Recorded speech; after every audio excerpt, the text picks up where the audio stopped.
الحمدللہ وکفا والصلاة والسلام علی عبادہ الذین اصطفیٰ اما بعد فاعوذ باللہ من الشیطان الرجیم بسم اللہ الرحمن الرحیم۔ اس کتاب کا جو دوسرا باب ہے جس کا اب ہمیں مطالعہ کرنا ہے، اس کا عنوان ہے قیام پاکستان کے بعد مذہبی طبقات کا طرز عمل ہونا کیا چاہیے تھا، ہوا کیا۔ یہ میری اپریل سن 67 میں چھپنے والی تحریر ہے۔ پاکستان کا قیام ہرگز ایک معمولی واقعہ نہ تھا۔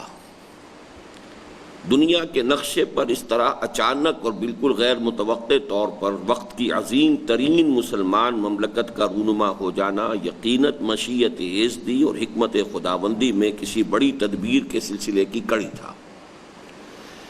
یہ نوٹ کر لیجئے کہ پاکستان کے قیام سے چند مہینے قبل بھی کسی کو کوئی امکان نظر نہیں آتا تھا کہ پاکستان قائم ہو جائے گا۔ میں نے اپنی کتاب جو پھر بعد میں لکھی ہے، اس تحریر کے یوں سمجھیے کہ 20 برس کے بعد استحکام پاکستان، اس میں ثابت کیا ہے کہ قیام پاکستان خالصتاً ایک معجزہ ہے، کوئی آثار نہیں تھے۔ جب سن 46 میں قائد اعظم نے کیبنٹ مشن پلان کو تسلیم کر لیا تو کم سے کم اس کے معنی یہ تھے کہ 10 سال تک کے لیے کم از کم انہوں نے ایک آزاد اور جداگانہ مملکت کے مطالبے سے دستبرداری اختیار کر لی۔ یہ 46 میں ہوا ہے۔ اس حوالے سے یہ بالکل معجزہ ہے، اور معجزے کا اصل سبب کیا ہے وہ میں پچھلی مرتبہ بیان کر چکا ہوں۔ یہ در حقیقت سنت الہی ہے، قانون خداوندی ہے۔ کب کوئی قوم اگر اللہ سے کوئی دعا کرے کہ اے اللہ اگر یہ کام ہمارا ہو جائے تو پھر ہم یہ کریں گے، جیسے کہ ہم نظر مانتے ہیں، انفرادی طور پر اس کو نظر کہتے ہیں، اللہ اگر میرا یہ کام ہو جائے تو اتنی خیرات کر دوں گا، اے اللہ اتنا اگر میرا معاملہ ہو جائے، یہ مسئلہ درست ہو جائے تو میں یہ نوافل پڑھوں گا وغیرہ۔ تو در حقیقت یہ اجتماعی سطح پر پوری قوم کا ایک معاملہ تھا اللہ کے ساتھ کہ ہمیں انگریز اور ہندو کی مشترکہ غلامی سے نجات دے تو ہم تیرے دین کو قائم کریں گے، تیرے نبی کا جو نظام ہے اس کو نافذ کریں گے۔ یہ ہے اصل میں وہ چیز کہ جس کے نتیجے میں پھر اللہ کی سنت یہ ہے کہ پھر وہ کام کرتا ہے۔ فَنَنْظُرَ كَيْفَ تَعْمَلُونَ، تو پھر ہم اب دیکھیں گے کہ تم کرتے کیا ہو، تم اپنا وعدہ پورا کرتے ہو کہ نہیں کرتے۔ اس سنت خداوندی کے تحت یہ معجزہ پاکستان کے قیام کا صادر ہوا ہے۔ اور ویسے بھی میں اس کو تفصیل سے اب بیان کر چکا ہوں اپنی خطبات جو میرے ہوئے ہیں خلافت کی تحریک کے سلسلے میں، کہ یہ معاملہ اچانک اس طور سے تو ہوا ہے ظہور پذیر، لیکن اس کے پیچھے 300 برس کی تاریخ تھی، 350 برس کی۔ اس لیے کہ سلسلہ تجدید جو ہے، سلسلہ مجددین امت، وہ جیسے ہی 11ویں صدی شروع ہوئی یا دوسرا 1000واں سال امت کی تاریخ کا شروع ہوا ہے، تو وہ سینٹر آف گریوٹی جو ہے علمی اور روحانی امت مسلمہ کا، وہ شفٹ ہو گیا ہے سب کانٹیننٹ کو، انڈین سب کانٹیننٹ کو۔ 11ویں صدی کے مجدد اعظم شیخ احمد سرہندی، 12ویں صدی کے مجدد اعظم شاہ ولی اللہ دہلوی، 13ویں صدی کے مجاہد اعظم سید احمد بریلوی اور شاہ اسماعیل شہید، ان کے پائے کی کوئی شخصیت پورے عالم اسلام میں ان پورے 300 سالوں میں نظر نہیں آتی۔ 14ویں صدی میں بھی پھر حضرت شیخ الہند جیسا مجاہد حریت، علامہ اقبال جیسا مفکر، مولانا مودودی جیسا مصنف، اور مولانا الیاس کے پائے کا کوئی مبلغ کہ جس نے اتنے بڑے پیمانے پر تحریکیں شروع کر دی، یہ آپ کو پوری دنیا میں ان کے آس پاس کی کوئی شخصیت بھی نظر نہیں آ سکتی۔ تو یہ در حقیقت ایک مشیت خداوندی میں اور تدبیر خداوندی میں، کیونکہ تدبیر خداوندی کے لیے خود قرآن مجید میں آیا ہے کہ 1000 سال کا مسئلہ ہوتا ہے۔ یدبر الامر من السماء الى الارض ثم يعرج الیہ فی یوم کان مقدارہ 1000 سنۃ مما تعدون۔ تو اللہ تعالیٰ کی مشیت جو ہے وہ ہزار برس کی ایک پلاننگ جو ہے، جو ہمارے حساب سے 1000 برس ہے، وہ اللہ کے لیے ایک دن ہے۔ اسی حوالے سے 1000 برس کا معاملہ جو ہے وہ اکبر کے زمانے میں، مغل اعظم کے زمانے میں اسی کے حوالے سے کہا گیا تھا کہ 1000 برس پورے ہو گئے ہیں امت محمد صلی اللہ علیہ وسلم کی تاریخ پر، تو دین محمدی کا دور ختم ہو گیا۔ اب ایک نئے دین کا جو ہے آغاز ہونا چاہیے، اور وہ دین الہی یا دین اکبری تھا کہ جو ابو الفضل اور فیضی دو علماء، درباری علماء کی جو سمجھیے کہ سکھانے پڑھانے پر اکبر نے پھر وہ دین ایجاد کیا، اور اسے اپنی پوری ریاستی قوت کے ساتھ، ریاستی جبر کے ساتھ اسے نافذ کرنے کی کوشش کی۔ اس وقت اگر حضرت مجدد رحمۃ اللہ علیہ کھڑے نہ ہو گئے ہوتے، وہ ہند میں سرمایہ ملت کا نگہباں اللہ نے بر وقت کیا جس کو خبردار، تو ہندوستان سے اسلام کا نام اسی وقت مٹ جاتا۔ اس لیے کہ سیاسی اعتبار سے مسلمانوں کی حکومت اتنی مضبوط پہلے کبھی بھی نہیں تھی ہندوستان میں جتنی کہ اکبر کے زمانے میں تھی۔ سب سے بڑا رقبہ ہندوستان میں کہ جو ایک مغل امپائر کے تحت آیا ہے مسلمانوں کے ایک قبضے میں سمجھیے، وہ اکبر کے زمانے کا ہے۔ اس سے پہلے جنوبی ہند تقریباً باہر تھا، علیحدہ علیحدہ، ویسے کچھ مسلمان ریاستیں بھی تھیں تو علیحدہ تھیں، اس کا برکت سے کوئی تعلق نہیں تھا۔ باقی اور بہت سے جو علاقے تھے وہ ابھی ہندو ہی کے پاس تھے، لیکن اکبر کا زمانہ جو ہے سیاسی اعتبار سے عظمت کا زمانہ ہے، مسلمانوں کی عظمت بلند ترین، لیکن مذہبی اعتبار سے وہ زوال ان کی انتہا کا دور ہے۔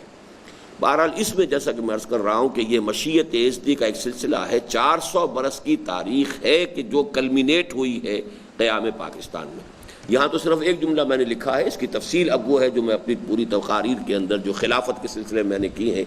اس میں بیان کیا کرتا ہوں۔ پاکستان کا قیام ہرگز ایک معمولی واقعہ نہ تھا، ویسے پوری دنیا میں محسوس کیا گیا ہے کہ ایک عجیب واقعہ ہوا ہے، مذہب کے نام پر ایک ریاست اور حکومت قائم ہوئی ہے، ایک ملک قائم ہوا ہے۔ 1 سال بعد اسرائیل دنیا میں آیا، وہ بھی کہا گیا کہ مذہب کے نام پر قائم ہوا ہے۔ تو یہ دونوں چیزیں انٹرنیشنلی تسلیم کی گئی ہیں کہ یہ بہت عجیب چیزیں ہوئی ہیں کہ مذہب کے نام پر 2 ملک وجود میں آئے۔ اگرچہ میرا تجزیہ یہ کہ اسرائیل مذہب کے نام پر نہیں قائم ہوا، اس لیے کہ وہ زائنزم کے ذریعے سے قائم ہوا ہے، اور زائنزم جو ہے وہ ایک ریشسٹ موومنٹ تھی، اور چونکہ یہودیت ویسے بھی ایک نسلی مذہب ہے، لہذا اس میں جو اصل فورس تھی وہ نسل کی تھی۔ پاکستان کی تحریک میں کوئی ایک نسل نہیں تھی، کوئی ایک زبان نہیں تھی، کوئی ایک جو ہے اس طرح سے کوئی اور کسی اعتبار سے نہیں، کہ صرف مذہب کی وجہ سے مسلم لیگ کی تحریک کا جو ماسکہ جو بھی نظریہ تھا جوڑنے والا اسے، وہ تو سوائے مذہب کے اور کوئی نہیں تھا۔ ہندوستان کے مسلمانوں کو ایک قوم بنانے والی شے نہ کوئی نسل تھی نہ زبان تھی، بلکہ صرف اسلام تھا۔ دنیا کے نقشے پر اس طرح اچانک اور بالکل غیر متوقع طور پر وقت کی عظیم ترین، اب یہ بھی نوٹ کر لیجئے کہ اس وقت دنیا کی عظیم ترین مسلمان مملکت یہی تھی، 10 کروڑ کی آبادی کا ایک ملک، اس وقت دنیا میں کوئی اور موجود نہیں تھا۔ بعد میں تو انڈونیشیا کی آبادی بڑی تیزی سے بڑھی ہے اور اس کے اندر اضافہ ہوا ہے، پھر پاکستان تو چونکہ پھر 2 لخت ہو گیا، ورنہ یہ کہ پاکستان اگر اب بھی ایسٹ اور ویسٹ پاکستان متحد ہوتے تو دنیا کی عظیم ترین مسلمان مملکت اب بھی وہ ہے۔ 20 کروڑ کے لگ بھگ جو مسلمانوں کی تعداد جو ہے وہ دنیا کے کسی اور دوسرے ملک میں موجود نہیں ہے، لیکن اب نمبر 1 جو ہے وہ انڈونیشیا ہے، پاکستان نہیں ہے۔ وقت کی عظیم ترین مسلمان مملکت کا رونما ہو جانا یقیناً مشیت یزدی اور حکمت خداوندی میں کسی بڑی تدبیر کے سلسلے کی کڑی تھا، اور ضرورت اس امر کی تھی کہ قوم کے تمام طبقات اسے ایک عطیہ خداوندی اور نعمت خداداد سمجھتے اور ماضی کے تمام اختلافات کو بھلا کر کامل توافق و تعاون کے ساتھ اس کی تعمیر میں لگ جاتے۔ اب یہ کہیے یہ ایک خواہش ہے، ایک آرزو ہے، اس کو ہم اس سے زیادہ نہیں کہہ سکتے، لیکن یہ انداز کیوں اختیار کیا گیا ہے کہ ہم یہ سمجھیں کہ اس وقت کیا غلطی ہوئی، کس اعتبار سے۔ ظاہر بات ہے جب آپ کہتے ہیں کہ ڈیویٹ کیا گیا ہے یا کسی صحیح راستے سے جو ہے رخ تبدیل کیا گیا، تو صحیح راستہ کیا تھا وہ معین کیا جائے تو اس کے حوالے سے تعرف الاشیاء باضدادها، اشیاء کو اس کی ضد کے حوالے سے، اینٹونیمز کے حوالے سے زیادہ سمجھا جا سکتا ہے۔ تو پہلے میں نے پازیٹیولی بیان کیا کہ ہونا کیا چاہیے تھا۔ قیام پاکستان کے بعد اس قومی قیادت پر جو اس کے وجود میں آنے کا ذریعہ بنی تھی اور جس کے ہاتھوں میں اس کی حکومت کے تمام اختیارات آ گئے تھے، اچانک بہت سی عظیم اور کٹھن ذمہ داریاں عائد ہو گئی تھیں۔ اس کا فرض تھا کہ ایک طرف اس کے بقاء و تحفظ اور دفاع و استحکام کا بندوبست کرتی، نیا ملک، فوج بھی ابھی یہاں موجود نہیں تھی، بہت سی فوج ابھی جو ہے ہندوستان کی چھاونیوں میں پڑی تھی، ابھی انہیں ٹرانسفر ہو کے آنا تھا۔ ادھر اس علاقے میں کوئی بڑے اسلحہ ڈپو نہیں تھے، سارے کے سارے بھارت کے پاس تھے، ہمارے پاس خزانہ کوئی نہیں تھا۔ ایک وقت میں صورت یہ بن چکی تھی کہ پیسے دینے کے لیے پیسے نہیں تھے، تنخواہیں دینے کے لیے، وہ تو آدم جی نے آ کر جو ہے مدد کی ہے اور ایک بلینک چیک دیا ہے قائد اعظم کو کہ جتنی چاہیں رقم جتنی ضرورت ہے آپ اس میں بھریں اور نکلوا لیں. تب تو پاکستان میں جو سینٹرل گورنمنٹ کے ملازمین تھے انہیں تنخواہ دی گئی. پھر جو بھی طے ہوا تھا کہ ہندوستان کے جو ریزروز تھے یونائٹڈ انڈیا کے، اس میں سے اتنا حصہ پاکستان کا ہے، اس کو روک کر بھارت کی حکومت بیٹھ گئی تھی کہ ہم تو یہ ایشو نہیں کریں گے، ریلیز نہیں کریں گے. تو عجیب قسم کا ایک مخمصہ تھا. تو یہ ہے کہ اس کا فرض تھا کہ ایک طرف اس کے بقاء و تحفظ اور دفاع و استحکام کا بندوبست کرتی اور اس کی انتظامی مشینری کو بدلے ہوئے حالات کے مطابق اثر نو استوار کر کے تعمیری و ترقیاتی منصوبوں پر عمل درآمد شروع کرتی، اور دوسری طرف قوم کی سیاسی تربیت کا ایسا بندوبست کرتی جس سے اس میں سیاسی شعور نشو و نما پاتا، خیالات میں یکرنگی اور مقاصد میں ہم آہنگی پیدا ہوتی، قومی و ملی احساسات اجاگر ہوتے اور صحت مند سیاست کے خطوط متعین ہوتے چلے جاتے. پاکستان کی بقاء اور تحفظ و ترقی کے لیے فوری طور پر اگرچہ مقدم الذکر کام اہم تر تھا، لیکن دیر پا استحکام اور ٹھوس تعمیر کے نقطہ نظر سے مؤخر الذکر کام کہیں زیادہ ضروری تھا.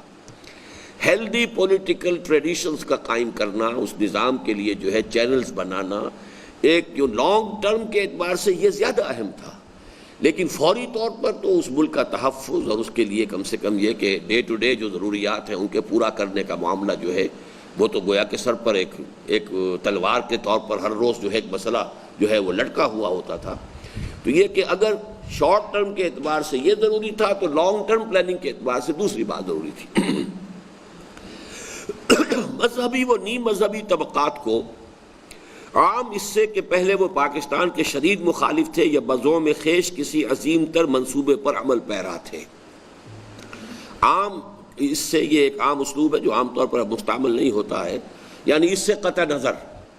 مذہبی طبقات کے بارے میں جو بات میں کہہ رہا ہوں کہ اس سے قطع نظر کہ پہلے وہ پاکستان کے شدید مخالف تھے یا بزوم خیش کسی عظیم تر منصوبے پر عمل پیرا رہے تھے، لازم تھا کہ وہ قیام پاکستان کو قدرت کا اشارہ سمجھ کر آئندہ کے لیے اپنے نقطہ نظر کو بالکل تبدیل کر لیتے اور اسے اسلام کی نشت ثانیہ کا گہوارہ بنانے کے لیے مثبت تعمیری جد و جہد میں بے دل و جان مصروف ہو جاتے.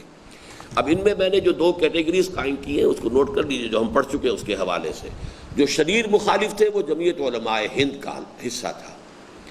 اور جو کسی عظیم تر منصوبے پر کام کر رہے تھے وہ مولانا مودودی تھے. یعنی شدت مخالفت میں تو جمعیت علماء ہند،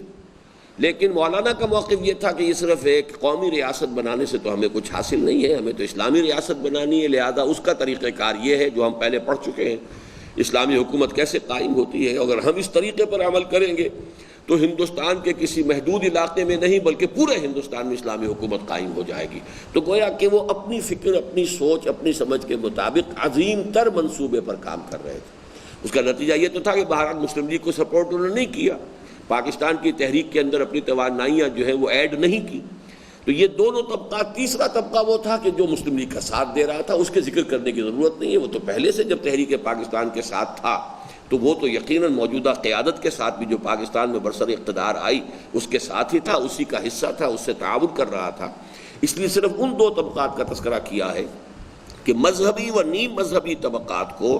نیم مذہبی کیوں میں نے کہا ہے یہاں یہ بھی نوٹ کر لیجئے، اس لیے کہ ہماری جو یہ جمعیت علماء پاکستان، جمعیت علماء اسلام، جمعیت اہل حدیث، یہ تو ہے خالص مذہبی، چونکہ یہ سیکٹیرین بنیادوں پر ہے. جماعت اسلامی جو ہے وہ نیم مذہبی، نیم سیاسی، نیم انقلابی، نیم جو ہے یوں سمجھیے کہ وہ مذہبی اس معنی میں نہیں ہے کہ کسی خاص اسکول آف تھاٹ، کسی خاص اسکول آف فقہ، کوئی مسلک جو ہے اس کے حوالے سے اس کی آئیڈینٹی ہو. ورنہ مذہب کا تصور جو ہوتا ہے وہ تو یہ ہے کہ یہ حنفی ہیں، یہ اہل حدیث کی جمعیت ہے، پھر حنفیوں میں یہ دیوبندی ہیں، یہ بریلوی ہیں، تو وہ تو ہے خالص مذہبی. لیکن یہ کہ ظاہر بات ہے کہ مذہب بھی دین کا حصہ ہے، تو جماعت اسلامی چونکہ ایک دینی تحریک تھی لہذا مذہب کے اعتبار سے، اور پھر چونکہ اس نے یہاں آ کر سیاست کے اندر بالفعل حصہ لیا، تو نیم مذہبی، نیم دینی، نیم سیاسی جماعت. عام اس سے کہ پہلے وہ پاکستان کے شدید مخالف تھے یا بزوم خیش کسی عظیم تر منصوبے پر عمل پیرا رہے تھے، لازم تھا کہ وہ قیام پاکستان کو قدرت کا اشارہ سمجھ کر آئندہ کے لیے اپنے نقطہ نظر کو بالکل تبدیل کر لیتے اور اسے اسلام کی نشت ثانیہ کا گہوارہ بنانے کے لیے مثبت تعمیری جد و جہد میں بے دل و جان مصروف ہو جاتے ہیں. اس کے لیے ایک طرف یہ ضروری تھا کہ ہر گروہ اپنے مزاج کی مناسبت اور اپنی صلاحیتوں اور قوتوں کے تناسب سے اس عظیم جد و جہد کے کسی ایک شعبے کو سنبھال لیتا، اور دوسری طرف یہ لازم تھا کہ انتشار و افتراق کے تمام رخنوں کو قطعی طور پر بند کر دیا جاتا اور قومی قیادت کے ساتھ حتی الامکان تعاون کی روش اختیار کی جاتی۔ اب یہ کیا جاتا، یہ سب جو ہے وہ جس کو کہتے ہیں ماضی تمنائی ہے، یہ آدمی بعد میں سوچ کر جو ہے وہ غور کر رہا ہے اس وقت کیا ہوا، لیکن یہ اس لیے میں بیان کر رہا ہوں جیسا کہ میں نے عرض کیا کہ اس کے پس منظر میں آپ سمجھ سکتے ہیں کہ ہوا کیا ہے، اس کے برعکس ہوا ہے۔ اب میں نے چونکہ یہاں دو طبقوں کا اشارہ کیا ہے کہ ایک تو وہ ہے کہ جو ایک شعبے کو سنبھال لیتے اور یہ کہ اپنی اپنی مناسبت سے، تو وہ کون سے ہیں؟ وہ مذہبی حلقے جو جمعہ و جماعت اور درس و خطابت کے ذریعے عوام سے قریب ترین ربط و تعلق رکھتے تھے، کیونکہ یہی جمعیت علماء اسلام، جمعیت علماء پاکستان اب ان کی ہے مسجدیں جو ہمارے ہاں فرقے واری ہیں، مسجد میں جو امام ہے تو جو بھی مقتدی آتے ہیں 5 وقت ان سے جو مستقل نمازی ہیں اس کا رابطہ ہوتا ہے، ہر جمعے کو ایک جلسہ عام ہو گیا ہوتا ہے، تو اس میں وہ تقریر کرتا ہے، خطبہ دیتا ہے، لوگ آتے ہیں اپنا فرض جمعہ ادا کرنے کے لیے۔ تو یہ گویا کہ ان کو یہ پریویلیج حاصل تھا، اور اب بھی ہے کہ یہ عوام کے ساتھ رابطے کا ان کا ایک مستقل طریقہ ہے۔ یوں سمجھیے کہ ان کے تو ہر گلی کے اندر ایک دفتر موجود ہے، ہر مسجد جو ہے ان کا ایک دفتر ہے، اس لیے کہ وہاں ان کا ایک ذمہ دار آدمی بیٹھا ہوا ہے، فارغ التحصیل ہے، لوگوں کی آمد و رفت ہے، وہاں سے اس کے خیالات نشر ہو رہے ہیں۔ جبکہ جماعت اسلامی کو تو یہ سہولت حاصل نہیں تھی، اور تبلیغی جماعت کو بھی نہیں تھی۔ یہ انہوں نے بعد میں بہرحال جماعت نے بھی کوئی بعد میں مساجد بنائی ہیں کچھ علاقوں میں، بلوچستان میں، سرحد وغیرہ میں، کچھ اور جگہوں پر، لیکن یہ کہ وہ ابھی اس سطح تک پینیٹریٹ کرنے کا کوئی مستقبل بعید میں بھی کوئی امکان نظر نہیں آتا جس حد تک کہ ان مذہبی طبقات کی پینیٹریشن ہے، ان کی مسجدیں بنی ہوئی ہیں۔ تو وہ مذہبی حلقے جو جمعہ و جماعت اور درس و خطابت کے ذریعے عوام سے قریب ترین ربط و تعلق رکھتے تھے اور ان میں گہرے اثر و نفوذ کے مالک تھے، مذہبی، اخلاقی اور روحانی اقدار کے احیاء کے لیے انتہائی مؤثر کام کر سکتے تھے۔ اس میں اخلاقی اور روحانی، مذہبی تو یہ کرتے ہیں جو اپنا اپنا مسلک ہے اس کو بیان کرتے ہیں۔ اب عید آ گئی ہے تو اس میں اپنے مسائل بیان کریں گے فقہ حنفی کے، اور عید الاضحیٰ ہے تو قربانی کے مسائل اپنے بیان کریں گے، رمضان مبارک آیا ہے تو اس میں جو اپنے مسائل، تو مذہبی تو وہ کام ہوتا ہے، لیکن اخلاقی اور روحانی طرف ہو، اس کے لیے ان مراکز کو جس طریقے سے استعمال کیا جا سکتا تھا، اگر سامنے یہ بات ہوتی کہ کتنا بڑا اللہ نے ہمیں ایک موقع دے دیا ہے کہ ہمارے پاس ایک اتنی عظیم مملکت آ گئی ہے، اس کی تعمیر میں ہمیں یہ سارے کام کرنے ہیں، تو اگر اس کے اندر یوں سمجھیے کہ آپس میں مل جل کر کام کرنے کی فضا پیدا ہوتی، تو یہ سب سے زیادہ اکوپڈ تھے اور پریولیج تھے کہ مذہبی، اخلاقی اور روحانی ترقی اور استحکام کا کام کرتے۔ اور جماعت اسلامی علمی و فکری سطح پر اسلامی انقلاب اور تہذیبی و ثقافتی میدان میں اپنی دینی اقدار کے احیاء کے لیے قیمتی خدمات سر انجام دے سکتی تھی۔ اس لیے کہ جماعت اسلامی نے اب تو یہ کہ ہر فرقے نے بعد میں اپنا لٹریچر کافی پیدا کر لیا، ہر ایک کے رسائل، کئی رسائل جو ہیں، یہ دیوبندیوں کے رسائل چھپ رہے ہیں، یہ بریلویوں کے رسائل چھپ رہے ہیں، لیکن یہ کہ اس وقت شروع میں پاکستان جب بنا ہے تو اب کسی اور کا ماہنامہ وغیرہ نہیں تھا، کوئی اور ذریعہ نہیں تھا، کوئی لٹریچر لوگوں کے پاس نہیں تھا، بلکہ یہ کہ جماعت اسلامی نے، مولانا مودودی نے جو کام کیا تھا پارٹیشن سے پہلے وہ 10-12 سال کے اندر، جو ایک ذخیرہ فراہم کیا تھا تفہیمات اور تنقیحات اور پردہ اور سود اور اس طرح کی کتابیں جو لکھی تھی، تو مولانا مودودی کے اس کام کو حوالہ میں دے رہا ہوں۔ اور جماعت اسلامی علمی و فکری سطح پر اسلامی انقلاب، چونکہ علماء علمی و فکری سطح پر کام کرنے کی صلاحیت نہیں رکھتے تھے، اس کی وجہ یہ کہ انہوں نے انگریزی نہیں پڑھی، جدید فکر نہیں پڑھا، جدید فلسفہ نہیں پڑھا، سائنس نہیں پڑھی، وہ اخلاقی اور روحانی تعمیر کا کام کر سکتے تھے، مذہبی کام وہ کر بھی رہے تھے اور کر سکتے تھے، لیکن اخلاقی اور روحانی کام کے لیے ذرا کسی اور چیز کی ضرورت تھی، اس میں میں سمجھتا ہوں کوتاہی ہوئی ہے، ان پر زیادہ جو ہے سیاست کا غلبہ آ گیا۔ لیکن جماعت اسلامی جو ہے، چونکہ یہ در حقیقت بہت سے ان میں جو لوگ تھے وہ جدید تعلیم یافتہ تھے، مولانا مودودی خود جو ہے وہ انگریزی زبان جاننے والے اور انگریزی فکر اور فلسفے کو کا مطالعہ انہوں نے کیا ہے، تو اس حوالے سے ان کے اندر یہ صلاحیت تھی۔ اس اعتبار سے جماعت اسلامی واقعتاً ایسی پوزیشن میں تھی کہ اپنے پیش نظر ہماگیر اور عالمگیر اسلامی انقلاب کے لیے قیام پاکستان کو ایک بہترین موقع کے طور پر استعمال کر سکتی تھی۔ مولانا مودودی نے 6-7 سال مسلمانان ہند کی قومی جد و جہد اور عام سیاسی سرگرمیوں سے علیحدہ رہ کر جو کام کیا تھا، اس کے نتیجے میں انہوں نے ایک ایسی جمعیت فراہم کر دی تھی جو ایک اچھی بھلی تعداد میں ایسے مخلص اور سرگرم اور ساتھ ہی نظم اور باقاعدگی اور سلیقے اور قرینے کے ساتھ کام کرنے کی صلاحیت سے مسلح کارکنوں پر مشتمل تھی، جن میں کم از کم اسلام کو دنیا میں سربلند کرنے کی حد تک اپنے مقصد اور نصب العین کا واضح شعور بھی موجود تھا، اور اس کے لیے محنت و مشقت کے مادے اور اثار و قربانی کے جذبے کی بھی کمی نہ تھی۔ یہ میری اسیسمنٹ ہے جماعت اسلامی کا جو بھی 7 سال کا 8 سال کا کام ہے۔ سن 41 کے میں وہ قائم ہوئی، اور اس کے بعد پاکستان کا بھی ابتدائی دور شمار کر لیجئے جب تک کہ الیکشن کے اندر جماعت نہیں آئی ہے، اور اس وقت تک اس نے ایک سیاسی جماعت کی حیثیت حاصل نہیں کی ہے، تو یہ 8-9 برس ایسے ہیں کہ میں سمجھتا ہوں کہ اس کے اندر جماعت کے پاس یہ اساسی سرمایہ موجود تھا۔ البتہ اس میں ایک لفظ بہت ذو معنیین آیا ہے کہ کم از کم یہ نصب العین واضح تھا۔ اس میں اصل میں ایک اختلاف میرا مضمر ہے، اور وہ اختلاف یہ ہے کہ مسلمان کا اصل نصب العین صرف اللہ کی رضا اور آخرت کی کامیابی، اصل نصب العین، کسی اور شے کو نصب العین قرار نہیں دیا جانا چاہیے۔ یہ غلطی ہے، یہ ایک فکری غلطی ہے۔ اقامت دین کی جد و جہد کو فرض سمجھے انسان، وہ ٹھیک ہے، بالکل فرض ہے۔ فرض نہیں سمجھتا ہے تو دوسری انتہا کو چلا گیا۔ نماز فرض ہے لیکن نصب العین نہیں ہے، روزہ فرض ہے نصب العین نہیں ہے۔ اسی طریقے سے اقامت دین کی جد و جہد فرض ہے لیکن نصب العین نہیں ہے۔ جیسے نماز کے لیے وضو شرط ہے، ایسے ہی جیسا کہ ہم پڑھ چکے ہیں وہ مضمون، ایسے ہی اقامت دین کی جد و جہد کے لیے التزام جماعت شرط ہے۔ وضو کے بغیر نماز نہیں ہو سکتی، اور جماعت کے بغیر دین کو غالب نہیں کیا جا سکتا۔ لیکن دین کو غالب کرنے کی جد و جہد فرض کے درجے میں ہے۔ ہم تمام فرائض میں سے کسی ایک فرض کو ایلیویٹ کر کے نصب العین بنا دیں تو وہ در حقیقت فکر کی کجی ہو جاتی ہے، غلطی ہو جاتی ہے۔ یہ ہمارے نیچے رہنا چاہیے کہ یہ ہمارے فرائض ہیں، فرائض دینی ہے، لیکن یہ کہ نصب العین نہیں۔ لیکن جماعت اسلامی کے ہاں یہ بات تھی موجود شروع سے کہ اس کو ایک نصب العین کے درجے میں شامل کر دیا گیا تھا۔ بہرحال اس حد تک ان کا نصب العین بالکل واضح تھا کہ ہمیں دین کو غالب کرنا ہے، جد و جہد کرنی ہے، اس کے لیے ایثار قربانی، اور اس کے لیے تیار تھے۔ اور سب سے اہم یہ کہ اس جمعیت میں، اب یہاں جماعت کی بجائے میں نے جمعیت کا لفظ استعمال کیا، کہ جو بھی اس جماعت کے اندر لوگ آئے ہوئے تھے، ایک جو بھی گروہ تھا، چاہے چند 100 تھے، اس وقت تک ارکان کی کل تعداد غالباً 600-700 تھی کل،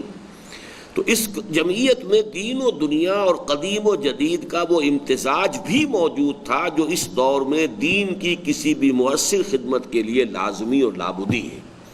باقی مذہبی طبقات وہ یک طرفہ تھے، انہوں نے انگریزی نہیں پڑھی، جدید تعلیمات حاصل نہیں کیں، جدید نظریات سے واقفیت نہیں بہم پہنچائی، لہذا وہ ان صلاحیتوں سے مسلح نہیں تھے کہ جو اس کام کے لیے ضروری ہیں۔ لیکن اس گروہ کے اندر، اس جمعیت میں وہ صلاحیت موجود تھی۔ اس اعتبار سے یہ جمعیت مسلمانوں کے جدت پسند اور قدامت پرست طبقات کے مابین ایک امت وسطیٰ کا رول ادا کر سکتی تھی۔ جدت پسند وہ لوگ ہیں کہ جو ہر جدید چیز کو لپٹ کر اختیار کر لیتے ہیں۔ قدامت پرست وہ ہیں کہ جو قدم آگے بڑھانے کو تیار ہی نہیں ہوتے، لکیر کے فقیر سمجھ لیجئے۔ جیسے کہ علامہ اقبال نے کہا ہے کہ آئین نو سے ڈرنا، طرز کہن پہ اڑنا، منزل یہی کٹھن ہے قوموں کی زندگی میں۔ اب یہ دونوں انتہائیں ہیں۔ ایک یہ ہے کہ جدید کے اتنے شائق ہو جائیں کہ اپنے اصولوں کو بھی چھوڑ دیں، اور ایک یہ ہے کہ قدیم پہ ایسے اڑ جائیں کہ جدید میں جو چیز صحیح ہے اس کو بھی قبول نہ کریں۔ یہ دو انتہائیں ہیں، اور ہمارے ہاں یہ دونوں انتہائیں موجود تھیں۔ کچھ لوگ وہ تھے جنہوں نے مغربی فکر کو، مغربی تہذیب کو، مغربی رہن سہن کے انداز کو، یہ ساری چیزیں جو ہیں بالکل یعنی اس کی کاپی بن گئے۔ لارڈ میکالے نے جیسے کہا تھا کہ ہم چاہتے ہیں کہ سوائے ایک چمڑی کی رنگت کے ہندوستان کے لوگوں کو باقی ہر اعتبار سے یورپین بنا دیں۔ تو ایسے بہت سے لوگ تھے کہ جو واقعتاً اس رنگ میں رنگے گئے، لیکن دوسری طرف وہ لوگ بھی تھے جو انگریزی پڑھنے کو بھی حرام کہہ رہے ہیں، جو میز کرسی پر بیٹھ کے کھانا کھانے کو حرام کہہ رہے ہیں۔ تو یہ دوسری انتہا تھی۔ تو ان دونوں کے درمیان امت وسطیٰ، ویسے یہ لفظ جو آیا ہے قرآن مجید میں امتم وسطن، یہ سورہ بقرہ کے 18ویں رکوع میں 17ویں رکوع میں لفظ آیا ہے امت وسط، پوری اس امت مسلمہ کے لیے۔ وسطیٰ جو ہے اسی سے پھر مبالغے کا صیغہ ہے، جیسے اکبر سے کبریٰ، اصغر سے صغریٰ، تو وسطیٰ تو وہ جو سب سے زیادہ درمیانی جو امت ہے اس کی حیثیت جماعت اسلامی کو حاصل تھی، اور سراپا جامد مذہبیت اور سرتا پیر متحرک متجددیت کے درمیان سواء السبیل کو واضح اور روشن کر سکتی تھی۔ کاش، اب یہ وہی کاش ہے جو میں نے عرض کیا تھا کہ اب یہ ہے ایک نقشہ کہ جو ہم سوچ رہے ہیں کہ کاش کہ ایسا ہو جاتا،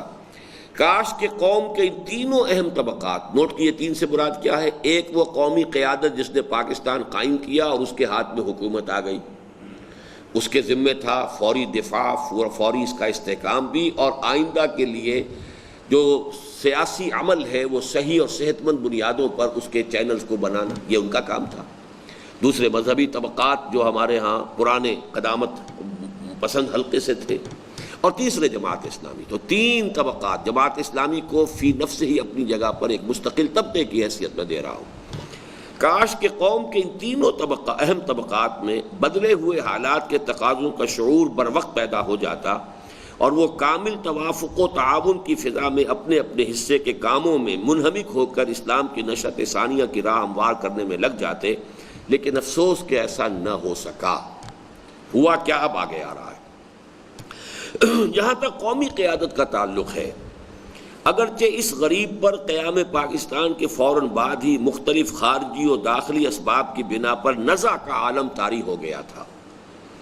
چنانچہ ملک کی بقا و استحکام اور تعمیر و ترقی کے کام تو جیسے کچھ اور جتنے کچھ اس سے بن آئے اس نے کیے، لیکن سیاسی میدان میں قوم کی تنظیم و تربیت اور قومی شعور اور ملی احساسات کو اجاگر کرنے کا کام وہ بالکل نہ کر پائی۔ اس لیے کہ جیسا کہ میں نے عرض کیا تھا نا کہ یہ لانگ ٹرم کاموں کے لیے تو پھر کوئی فرصت بھی چاہیے، صلاحیت بھی چاہیے۔ قومی قیادت کا مسئلہ ایک تو یہ تھا کہ چونکہ ایک بہت ہی جو تیز رفتار قسم کی تحریک ہوتی ہے وہ قیام پاکستان کی تحریک تھی، مسلم لیگ کی موومنٹ، جماعت کوئی مستقل اور کارڈرز کے سمیت معین کارڈرز کے ساتھ جب مسلم لیگ نے وہ حیثیت کبھی اختیار کی ہی نہیں تھی، چنانچہ قائد اعظم کا یہ فقرہ مشہور ہے کہ میری جیب میں کھوٹے سکوں کے سوا کچھ نہیں۔ اب ظاہر بات ہے پاکستان کا ایک آئیڈیل دیا تھا، پاکستان قائم کرنا، پاکستان قائم ہو گیا، تو تحریکوں کا یہی ہوتا ہے کہ جو بھی ہدف مقرر کیا ہو، ہدف پورا ہو جائے تو پھر وہ اس کی قوت کار جو ہے ختم ہو جاتی ہے۔ تو اس پر وہ نزع کا عالم بھی طاری ہو گیا، کمزوری بھی آ گئی، قائد اعظم بڑھاپے کے اس انتہا کو پہنچے ہوئے تھے، ٹی بی جو ہے ان کی بہت ایڈوانس سٹیج کو جا چکی تھی، وہ صورتحال ہے۔ اب قائد اعظم کے بعد لے دے کے صرف لیاقت علی خان رہ گئے تھے، کوئی اور ایسا لیڈر نہیں تھا کہ جس کے اوپر جمع ہو سکتے لوگ، اور ان کو آپ کو معلوم ہے کہ جلدی سے میدان سے ہٹا بھی دیا گیا، جس کے اسباب میں سے ایک سبب جو مجھے حال ہی میں معلوم ہوا وہ میں بعد میں بتاؤں گا آپ کو، ورنہ وہ بات میرے علم میں نہیں تھی، لیکن یہ کہ اس وقت پہلے اس ٹیکسٹ کو پڑھ لیجئے۔ جہاں تک قومی قیادت کا تعلق ہے، اگرچہ اس غریب پر قیام پاکستان کے فوراً بعد ہی مختلف خارجی اور داخلی اسباب کی بنا پر نزع کا عالم طاری ہو گیا تھا، چنانچہ ملکی بقا و استحکام اور تعمیر و ترقی کے کام تو جیسے کچھ اور جتنے کچھ اس سے بن آئے اس نے کیے،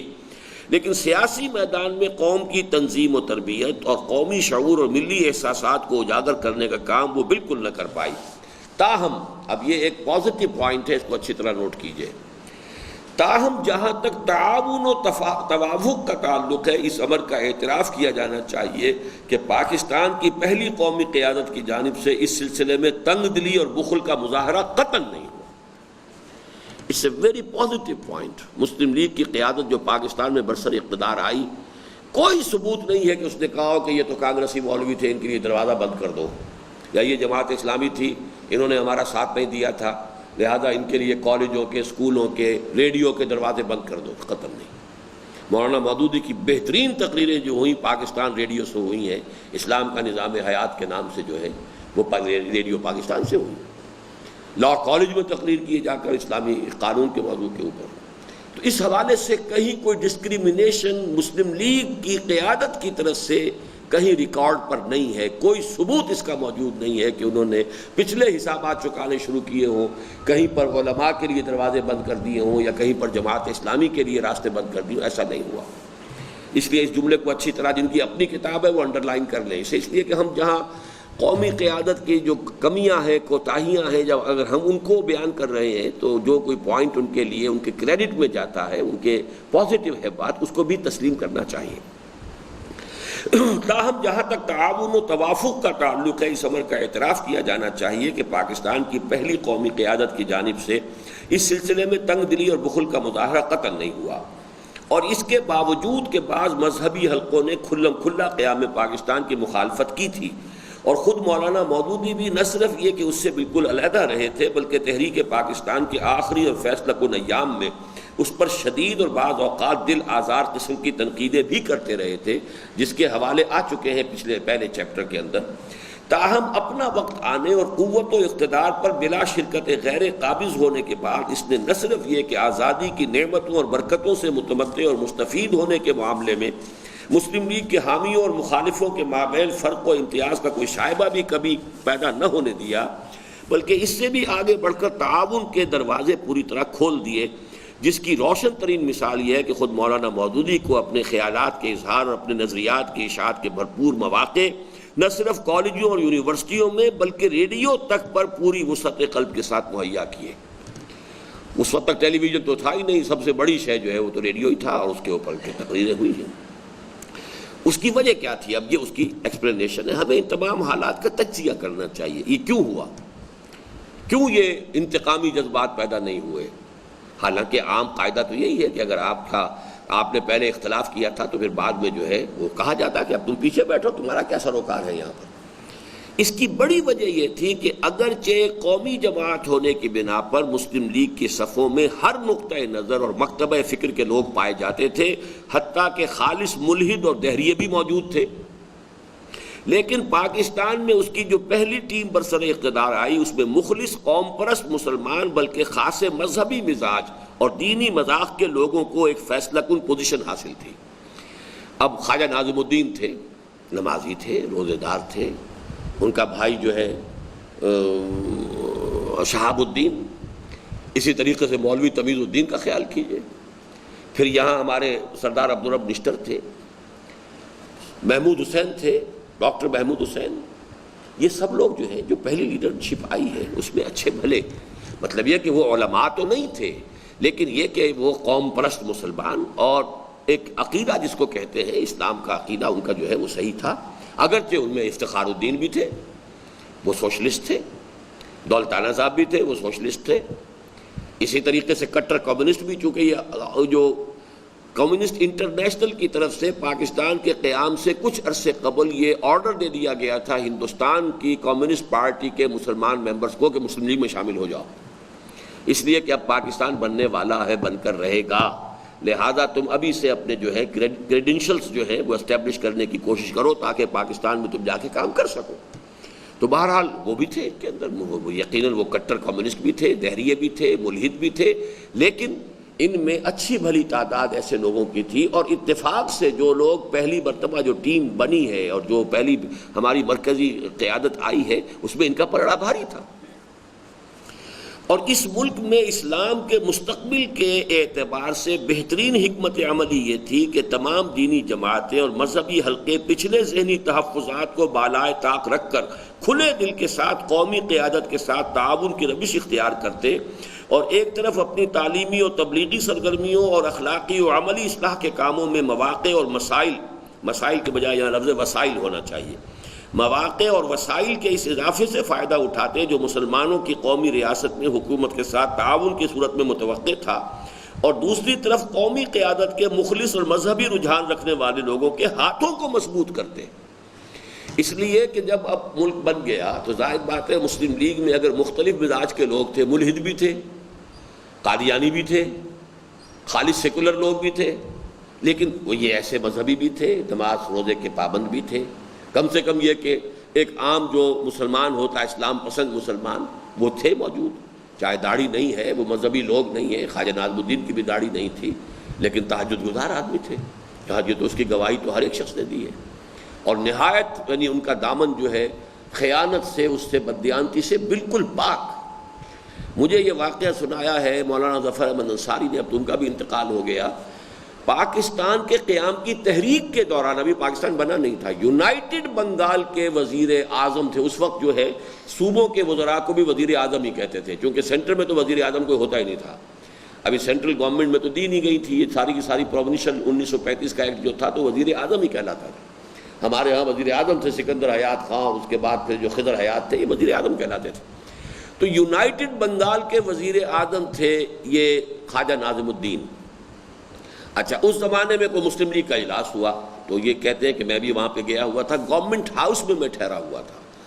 دو باتیں انہوں نے ایسی بتائی ہیں کہ میں واقعتاً حیران رہ گیا۔ ایک تو انہوں نے کہا کہ ان کی ثقافت اور تہذیب کا عالم یہ تھا کہ جب کھانے کا وقت ہو جاتا تھا تو وہ ہر کمرے میں مہمان سے خود جا کر کہتے تھے آئیے کھانے کا، یہ نہیں کہ کوئی ملازم بھیج دیا ہے، خان صاحبہ کوئی آ گیا یا کوئی اور آ گئے، چلیے جی ٹیبل لگ گئی ہے تشریف لے، نہیں، ہر کمرے میں خود آنا اپنے لازم سمجھتے تھے کہ آئیے کھانا تیار ہے۔